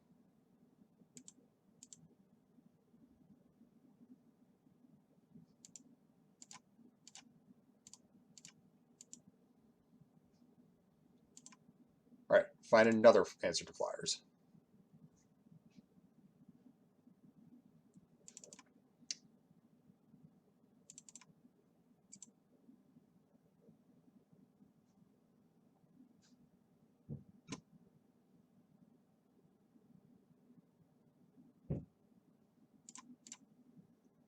Do I block this? 1, 2, 3, 4, 5. There's not really a lot of power pumps in white, right? I don't see how they could, but I'm never getting through on the ground basically. So I'm just gonna block it. Make sure I don't die.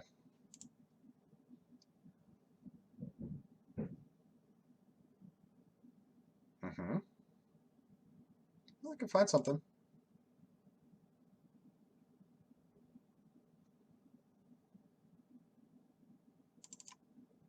Do you got it?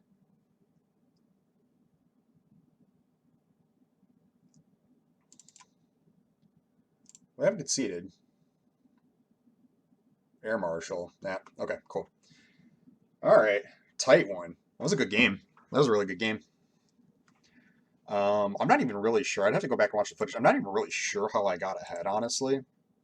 Simeon Simulacrum helped a little bit. Presented a lot of damage. And my cards are just generally... Oh my god, I hate when I do that. I just like instinctively hit leave instead of the done on the bottom so I could like go back and look. I think it was in part because, yeah, Simeon Simulacrum really helped, and then I had flyers, and then my cards are just generally cheaper. Is I think how I got there. But it's hard to say exactly how I like really gained an advantage on that one. Um, Also, like I said, I think that you could have taken a number of different lines in the early game and ended up in like relatively the same place, or not. I'm sorry, not relatively the same place. Slightly different places. Well, I don't know why that was so difficult for me to think of. Because there's like a lot of little options that like I'm really curious. Let me know in the comments if you guys would have done anything different there, because I don't think any of the choices were like empirically wrong, but there was merit to the other options. Maybe you guys saw those lines a little bit better, and so I'm really curious to hear what you think about that game, because it's again like most of these have been pretty clean cut and dry, and that was one where it was just like lot of little choices kind of added up to a lot there. So I'm happy with how I navigated it, but it's possible my decision making could have been better. I don't really know. I don't really know. So anyway, yeah, that was round 6 on to round 7. All right, round 7. Right? Is that correct? I think so. I go first. I got a sick hand. Let's do it. I am satisfied.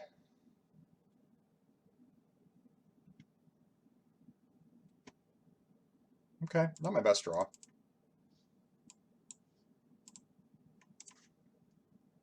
Hoping I go like Wing Commando land.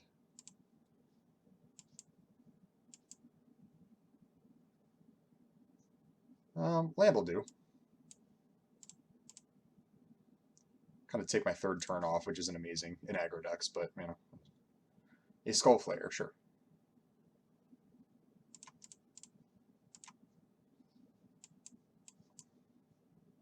Pretty straightforward turn so far. I think what I'll do is, depending on what gets played here, a Giga Ball. Okay. Do you get a creature? Oh, you could take Misery's Shadow. I think it was actually better for them to have a 3/4 there. I think what I'm going to do is I'm going to go Cavalry onto Recruitment Officer. Actually, I should have just attacked with everything. No, this is better. I'll go Cavalry onto Recruitment Officer. I'll attack. This applies so much more pressure. They can eat this token, that's fine. The thing is, they're not going to have a chance to like leverage this shadow at all, I don't think. Siege veteran, uh-oh.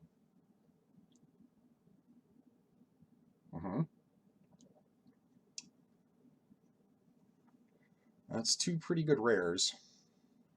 That's so brave.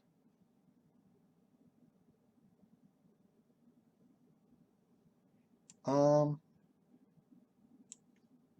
think I just attack and pump. 1, 2, deal 6, they go to 4. They threaten to do, how much do they threaten to do on the crackback? If they threaten to do 1, 2, another counter 3, 4, 5, 6, 7, 8, 9, 10, 11, 12, 13, 14, but that's like all of their resources. Alternatively, I could static net onto like either Siege Veteran or Cohort, and then or Skull Flare, and then they'll just block. The thing is, I actually don't think I need to static net anything on the ground here. I think I'd rather static net something in the air if they like play like some sort of an air blocker, and I can attack with everything anyways. Yeah, we'll just do it.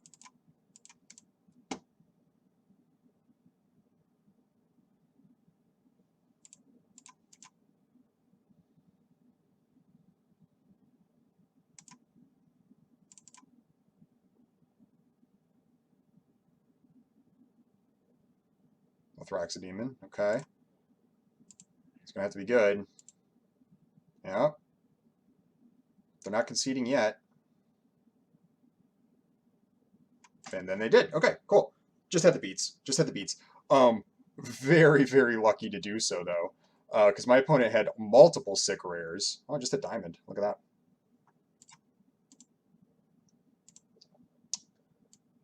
Oh my god. Do you see? Do you see, guys? Why do I do that? Why do I do that? Also, my opponent had no green mana, had a plains. This seems ambitious from them. Look at this. The Takasi's Dig Site with white mana and green mana in their deck. Apparently, they're playing Sentinel Stalwart, and they're clearly like mono black with. I'm doing the nitpicky thing again. I really hope this doesn't come off as elitist, guys. I can't help myself. Um, I don't think of it in an elitist way, like I'm so much better than this guy or whatever. But it's just like I can't help but to notice like flaws in like the deck construction. I mean, I do that with my own decks too, but look at the high power of these rares. It's incredible. Thraxodeme is really solid. They played all good cards except for Stalwart. Yeah, but I just had the aggro beats. That's what it takes sometimes. All right, nice. Let's go. Okay, round 8. Let's do it. Let's do it.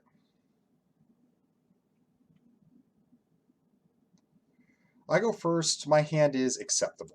It is acceptable. It is not amazing. A mountain, huh? Oh. No, I think I still play the Air Marshal. Because if I draw another 2-drop, I can just have a more efficient turn.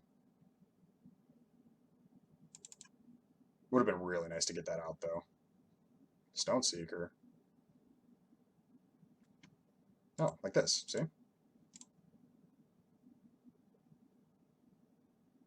I do recommend blocking. Yeah, that's pretty good. If you don't block with this sometimes, you're not getting the full value out of it. I like my opponent's choice.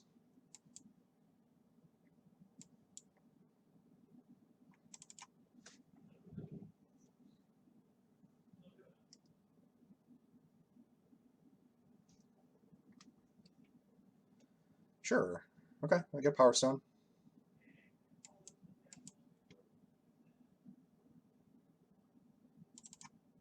Get my first points of damage in. But I have 6 power on the board and 2 removal spells in my hand. Oh, I ain't scared of that.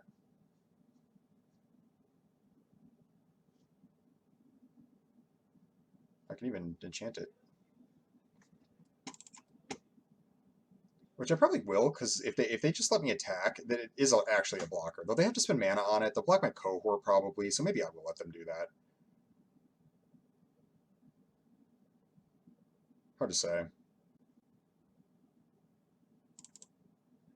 Or maybe they're thinking about pointing something. Yep. Okay.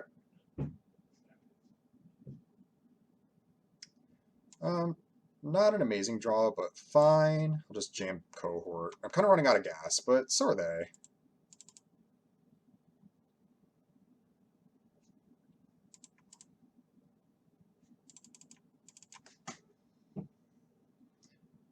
Really like take flight or something next turn.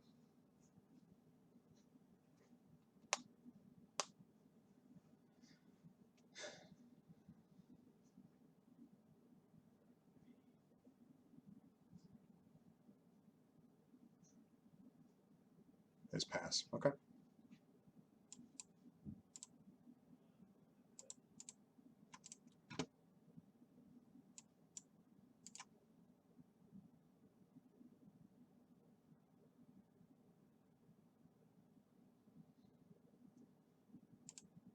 Yeah, okay. Well, now if they just go blocker, blocker, I win the game.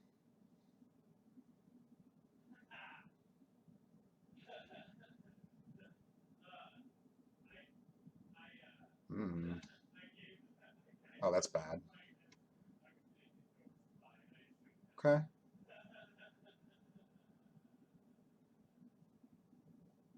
Really good card. So now I don't just outright win.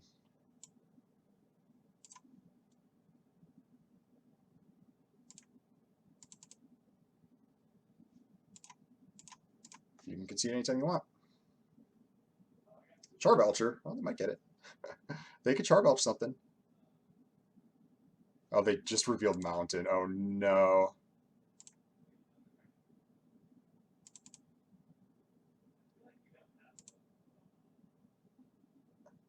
I'm going to play Chaplain, and then we'll wait to play Paratrooper, of course.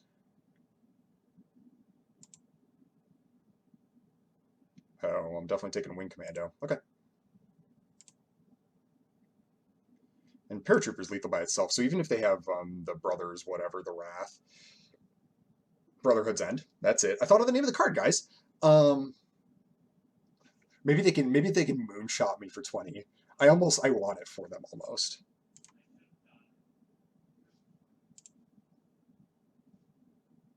I want it for them so bad. I mean, they can't now, of course, but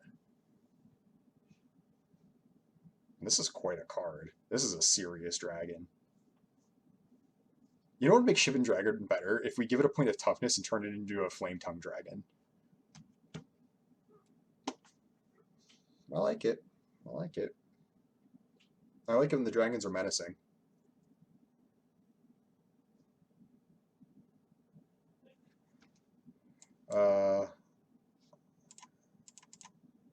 I just decline. You can concede, bud. Okay, cool. Guys, we got there. We broke the 6-3 curse. Somehow, some way, this deck made it. It just turned out really solid. Like I said, I think I found the lane, and yeah, I think I ended up being a pretty good version of the deck too. You know, multiple wing commandos, multiple paratroopers. Thought per mechanic was at its weakest here because I had no additional card draw really except for take flight. But it was fine. It just being a 2-1 that's the thing. You don't even have to do that with Thopter mechanic. It's just gravy when you like give it the extra counters or whatever. Um, but it's it just being a 2-1 that turned into a 1-1 flyer was actually really excellent. It was really excellent. Recruitment Officer actually kind of impressed me a little bit more than I expected. A lot of times, one mana 2-1s really ain't it. But getting the beat started early was really nice, and it did draw me additional cards, and it has a relevant creature type. That was all really pretty good. Actually, you know, I'm sitting here talking about all this kind of stuff. Also, I like how much mono red I've seen from my opponents. My opponent was on full on mono red, and I got to tell you, I really do have a lot of respect for it. I love mono red. So good game, opponent. Yeah, let's take a look. So I definitely made a huge goof that turn that I blocked the Phyrexian Rager with Koilos Rock. I really wonder how that game would have turned out had I not done that. It was just probably a little greedy. It was probably a little greedy, you know. Fortified Beachhead was excellent. This card's so good, just being, you know, mana fixing and having the soldier pump ability on there. It has a little tension isn't the word, but it's like so it's you have ambush paratrooper which does like kind of the same thing except it boosts all creatures and is technically like 1 mana cheaper because you don't have to tap the beachhead, but you really can't get too many of this effect into your deck. And sneaking into your Lancelot is so good because paratrooper dies or, you know, eats prison sentence or something like that. You know what I mean? So um even though like there were definitely times where it was like, oh, I had paratrooper and beachhead and paratrooper is just better in that instance, this doesn't hurt to have at all.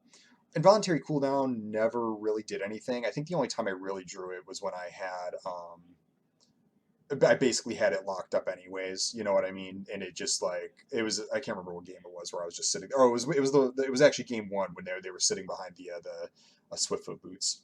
Smolicum was good as even just a non-green card. A 3 mana 2/1 that puts 2/1s on something, especially when you got a bunch of flyers. Just huge game, huge game. Scatter Ray performed exactly how I wanted it to. Again, counter spells are kind of funny because I actually like them a little bit more in aggro decks to a degree than control decks even. Because what happens in control decks is like one of two things. Like, well, so you still can like get nasty threats with counter spells in control decks, but they have actually a little bit more of a sequencing problem because in control decks you want to like the same as in aggro decks, you want to play a bunch of creatures to like in the early game, but that's like to defend yourself. And so what'll happen is you'll play creatures to defend yourself, but then your opponent might stick a threat that's a huge problem for you that you have to answer because you're the one on defense and your counterspell can't do it. Um, and and so it could be a problem. Or you just blow your counter spell in the early game on like it's just like removal on some sort of creature. So it's like fine. But in aggro decks, I like it a little bit more because when you do get to counter something, it doesn't even have to be like the worst thing in the world. It's like not only does it like answer a problem, but it also becomes a giant tempo play where they like tap out for a 6 mana spell and you get to like eat it with your 2 mana spell on top of playing a creature on that same turn, and they needed that creature to defend themselves. What I'm getting at is cheap counter magic actually leverages having a board presence better, and it's better when you don't have to answer a specific thing. It's like you just like want to eat something out of your opponents. So I think that the cards like this actually perform really well in aggro decks. Also, aggro decks tend to have cheaper cards. When you're going up to like 5, 6, 7 mana with a lot of your cards, it can become difficult to find an opportunity to cast something like this. My deck was like all 2 drops. Like look at all these 2 drops. Um, or and then 3 drops. So on turn five, it's a lot more reasonable. Like on turn five, control decks are tapping out for a 5 drop a lot more, whereas I'm playing Wing Commando and then countering your whatever you're playing to answer what I'm doing. So really good. I think one copy of this was perfectly fine in the aggro deck here. Static Net, I think the best removal spell in the set because Exile just matters so much and Power Stones matter so much and the life gain matters enough. So I'm trying to think of if Static Net isn't the best removal spell in the set, it's like Overwhelming Remorse is like the next one, but just by virtue of being cheaper and the fact that this can't be eaten by Disenchant and Shoot Down, which people do main deck their Disenchants and Shoot Downs. Is there any other like art or enchantment removal that really gets main decked reliably? Some people play the Parasite, the artifact with the green activation. I can't remember exactly what it's called. But it looks like the tasty little pomegranate seed. Um, and so your enchantment removal does sometimes become a liability because just like in DMU, people main decking Destroy Evil, people are going to main deck enchantment removal spells in this set just because they remove artifacts stapled onto them, and that's the part that they're going for, and so they're incidentally going to be able to answer this kind of stuff. So I still think Static Net's the best removal spell in the set, though. I'll have to look and see if there's anything else that's like a lot better. Um, and I mean, you get what good removal you can take, so there's not too much point in making exactly that argument, I suppose. But it is interesting, like if you open up a pack that has like Static Net, Overwhelming Remorse, Excavation, Explosion, and like I don't think any of the green ones make the consideration. I don't think Weak Subjugation is like that close. Um, what do you take? I honestly don't know. I think it's Static Net. Tough to go wrong. Maybe even color preference plays into it. Though I will say that one thing I liked about this set is I haven't felt like a color preference. This is my first white deck that I've really had success with. Um, but I think because like the first deck of the format I played was like white green mediocre. It was like really really mediocre. All fine stuff, but like nothing special about it. And I think that was just like a fluke of the draft. But all the colors seem like fairly equal to me. Like I haven't been like, oh, it's a black opponent, it's a green opponent or whatever. Or like, oh, I really want to stay out of red. I haven't felt like that for any of the colors. Um, yeah, I think that's about all I have to say. I mean, you guys know me. I could keep going if I really wanted to. Flying's really important, by the way.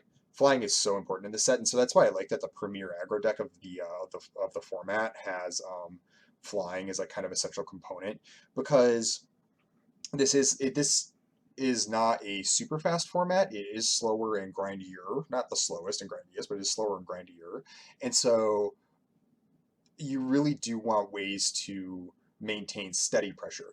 Like, yeah, getting out ahead really quick with by going like recruitment officer, Thopter mechanic, third path savant, and like getting some beats in and getting the life total low is really important because what that allows you to do is to have what like your 2-1 and your 1-1 flyer that you have left over actually close the game out. Um, so flying, if you are attacking, having some kind of evasive plan is really important because you see the boards do get locked up. You need to be able to win anyways. Another reason why take flight's really excellent. Um, yeah. All right, I better shut up and open some packs. You guys want to open some packs with me? I got 6 of them. Actually, I think I got a little more. Let's see. What do we got? So far, I'm unimpressed. Oh, never mind. Oh my god, this has got to be one of the top rares in the set. This is so nasty. Um, this just does everything that you. Does anything even need to be said? Like, it lets you grind. It lets you get out from unwinnable board states. It kills their best thing. It gives you a gigantic threat that gains you life. Whatever you need. It gives you whatever you need. This is a premier rare. Really incredible. I don't actually like Sigil of Valor. Even in like okay, like it could have even been reasonable to play Sigil of Valor in the deck I just played, but I think I'm really off of this card because I think even in your aggro decks you have to block often enough that I don't like cards that are only good when you're attacking. Even Involuntary Cooldown, which almost fits into that category because it is definitely a tempo card and one that you want to play when you are attacking. Even that one can like lock down creatures that might win the race for your opponent for a couple of turns and allow you to win a race type situation.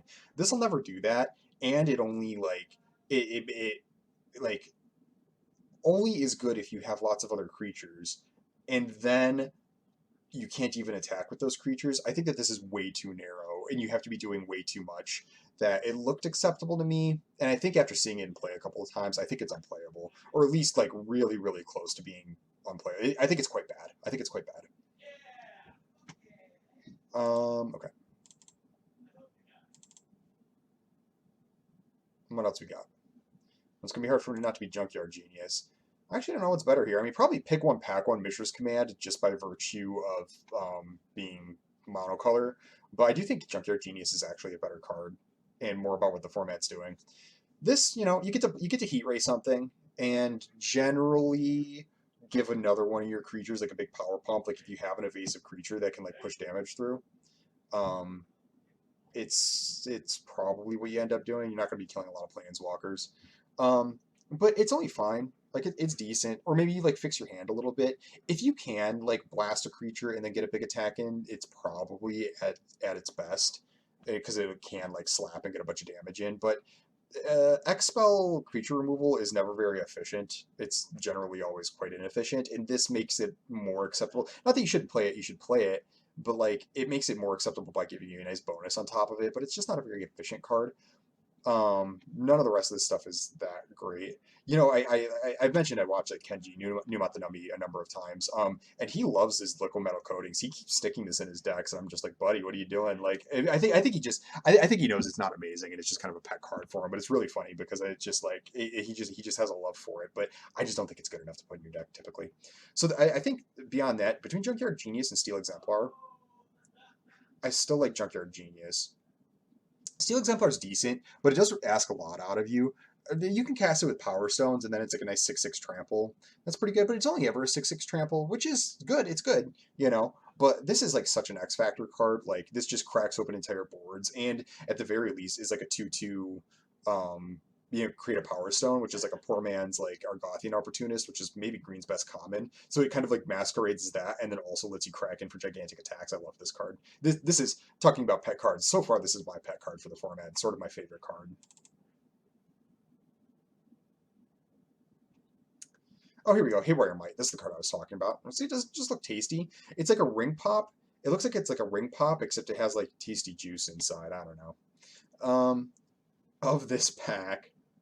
Oh, Thran Spider. I would almost certainly pick Thran Spider. Mm.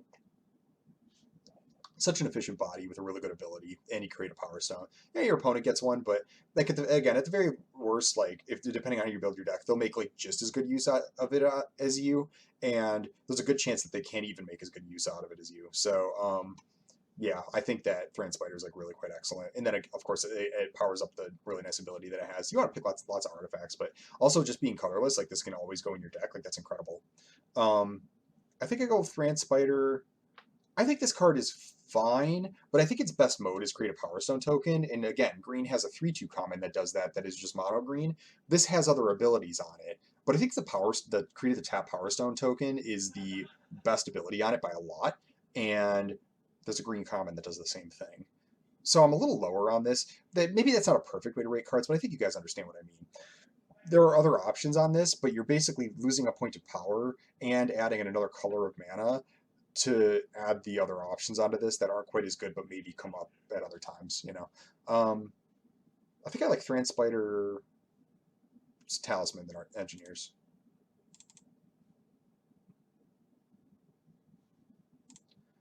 All right, here. Oh, Surge Engine. Hello.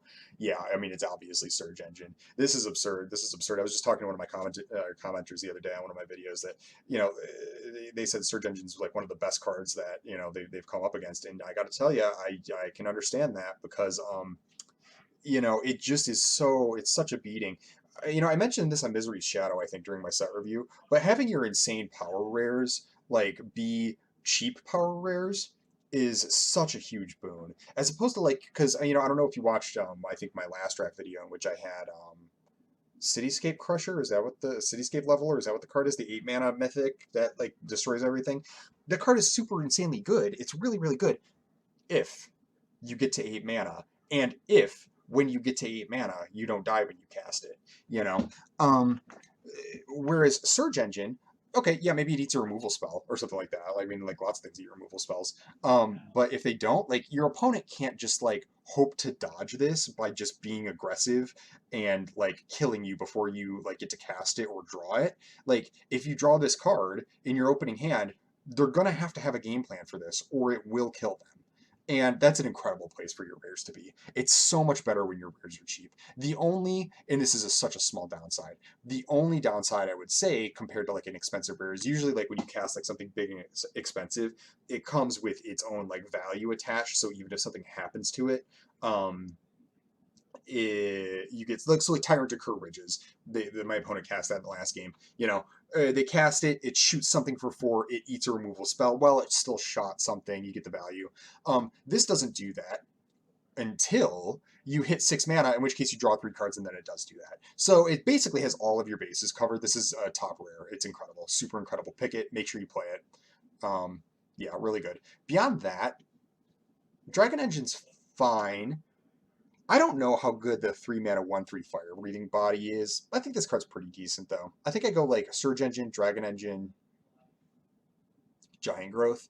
Burnished Heart's interesting. Burnished Heart seems like it could have a place in this format because there are like big expensive things. It's an artifact creature. Like it seems like it could be okay. And then every time I see it in play, it's just way too slow. I've seen Burnished Heart in play multiple times, and I've never seen its ability activated because I think nobody's just had time to do that.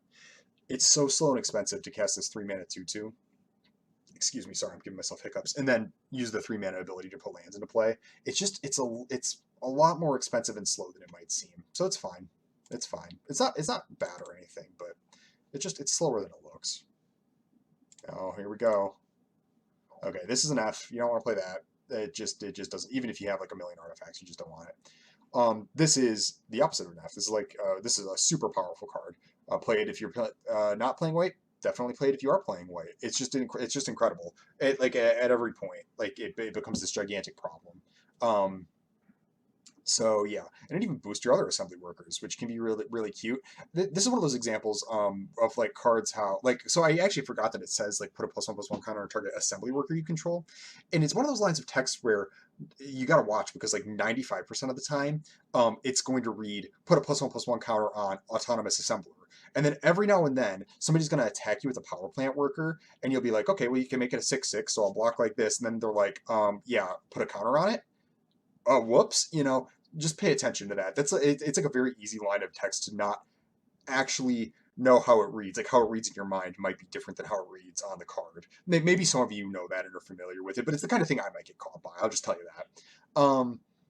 So I like Assembler, Spotterthopter, and then probably Vermin. This card actually is, I think, is fine. Like the Self Mill has become like good enough, in my opinion, that it's decent. Having a nice cheap defensive creature is pretty good in most of those decks.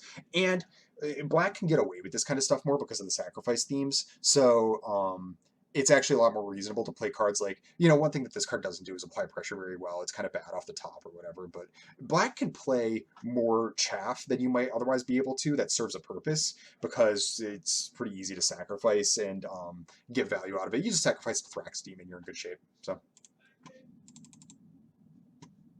also Evolving Wilds, real quick on Evolving Wilds. Like I said, this isn't really a multicolor set, but you can kind of press your luck by multiple things. First of all, there's so many artifacts that you can just play like a really super heavy artifact deck, and you can afford to like press your luck on your colors a little bit more.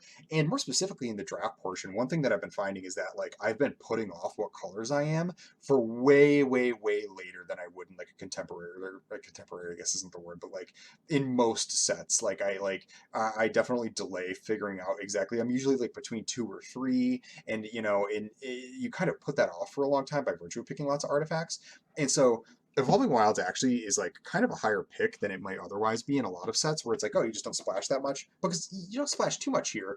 But what you do is you kind of waffle a little bit while you figure out what you're supposed to be. At least I do in the way I draft.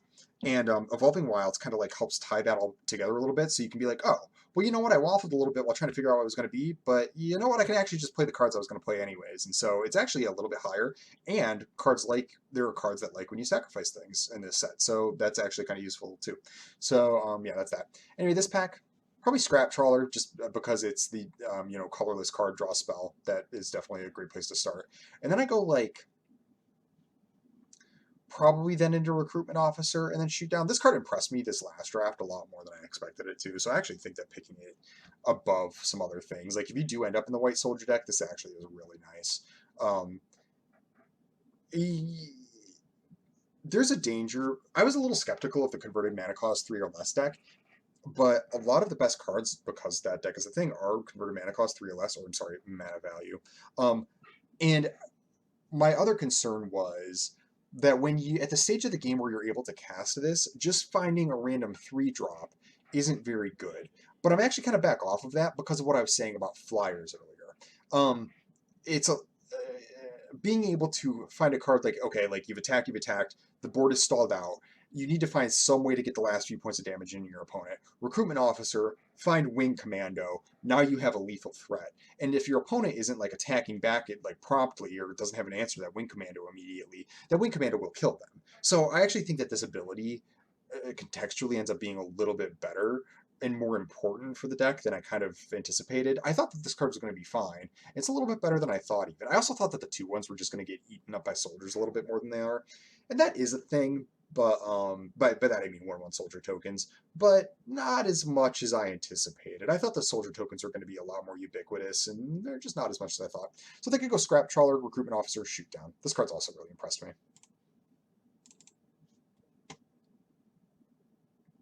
Hmm.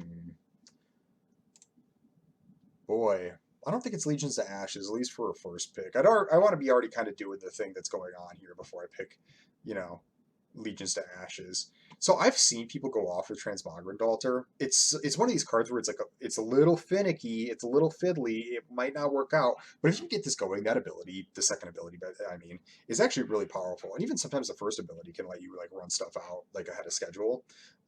So this is a build around. I would put this as like one of the few build arounds that is like worth building around. Like I would say like full on build around. That is I have kind of a rough relationship with build arounds because I tend to find that either they're too difficult to build around. By that I mean like even just during the draft portion, you could be like, I'm going to try to build around this, and then like you just don't find the appropriate pieces to make that happen. There's a lot of build arounds that like kind of work like that, or it's like you just need like more for the deck than you can like count on getting. Like maybe it needs like another card. I'm again reminded of like Burning Vengeance in Innistrad, where it's like you could try to go in on Burning Vengeance, but what if you only have one Burning Vengeance? So you need like two, you know. So there are build arounds that are like that, you know. But Transmogrant Altar, I think, hits the sweet spot for me, where it's like you don't have to work very hard to build around it. Like a lot of the cards will naturally have synergies with it. You don't need to like get like a bunch of specific other uncommons or something to like put the deck together. It just can slot into a lot of decks where they have a lot of synergies. And if you pick this early, you can like kind of incidentally get a lot of synergies.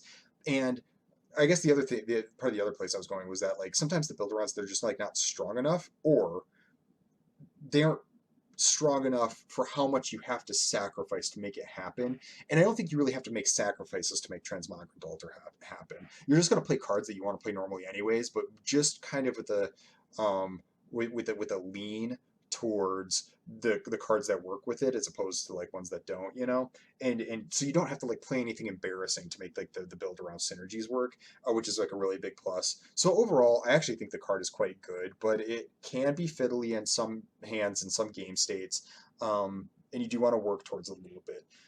But if you do that, it's there, and I actually think it's the pick out of this pack. It's not really nothing else, unless you really want to like kick the can down the road and pick Elsewhere Flask. That's something you can do. That's something you can do. But that's it feels like that's all you're doing is you're like picking this cycle card because you don't want to commit. And I think it's Transmogrant Altar, and then probably Legions to Ashes, and then Elsewhere Flask. I'm not interested in picking. I probably like this card more than most people because I like these like tempo effects where it's like because I like attacking. I like effects that like really allow me to crush an attack and like put my opponent just like pin them down. You know. So I probably like this card more than most people, I'll admit. But I'm not really interested like picking it up early and trying to make it happen. I want to already be in a situation where I'm like, I think I'm going to be attacking my opponent, and then I see an involuntary cooldown. I'll be like, okay, I'll take you here. So, all right, everybody, that's the draft. We broke the curse. I was glad you were here for it. Yeah. Thanks for watching again. Please like and subscribe. It really does help the channel out, and I would love it if you came back and watched some more of these. And hey, I will see you next time.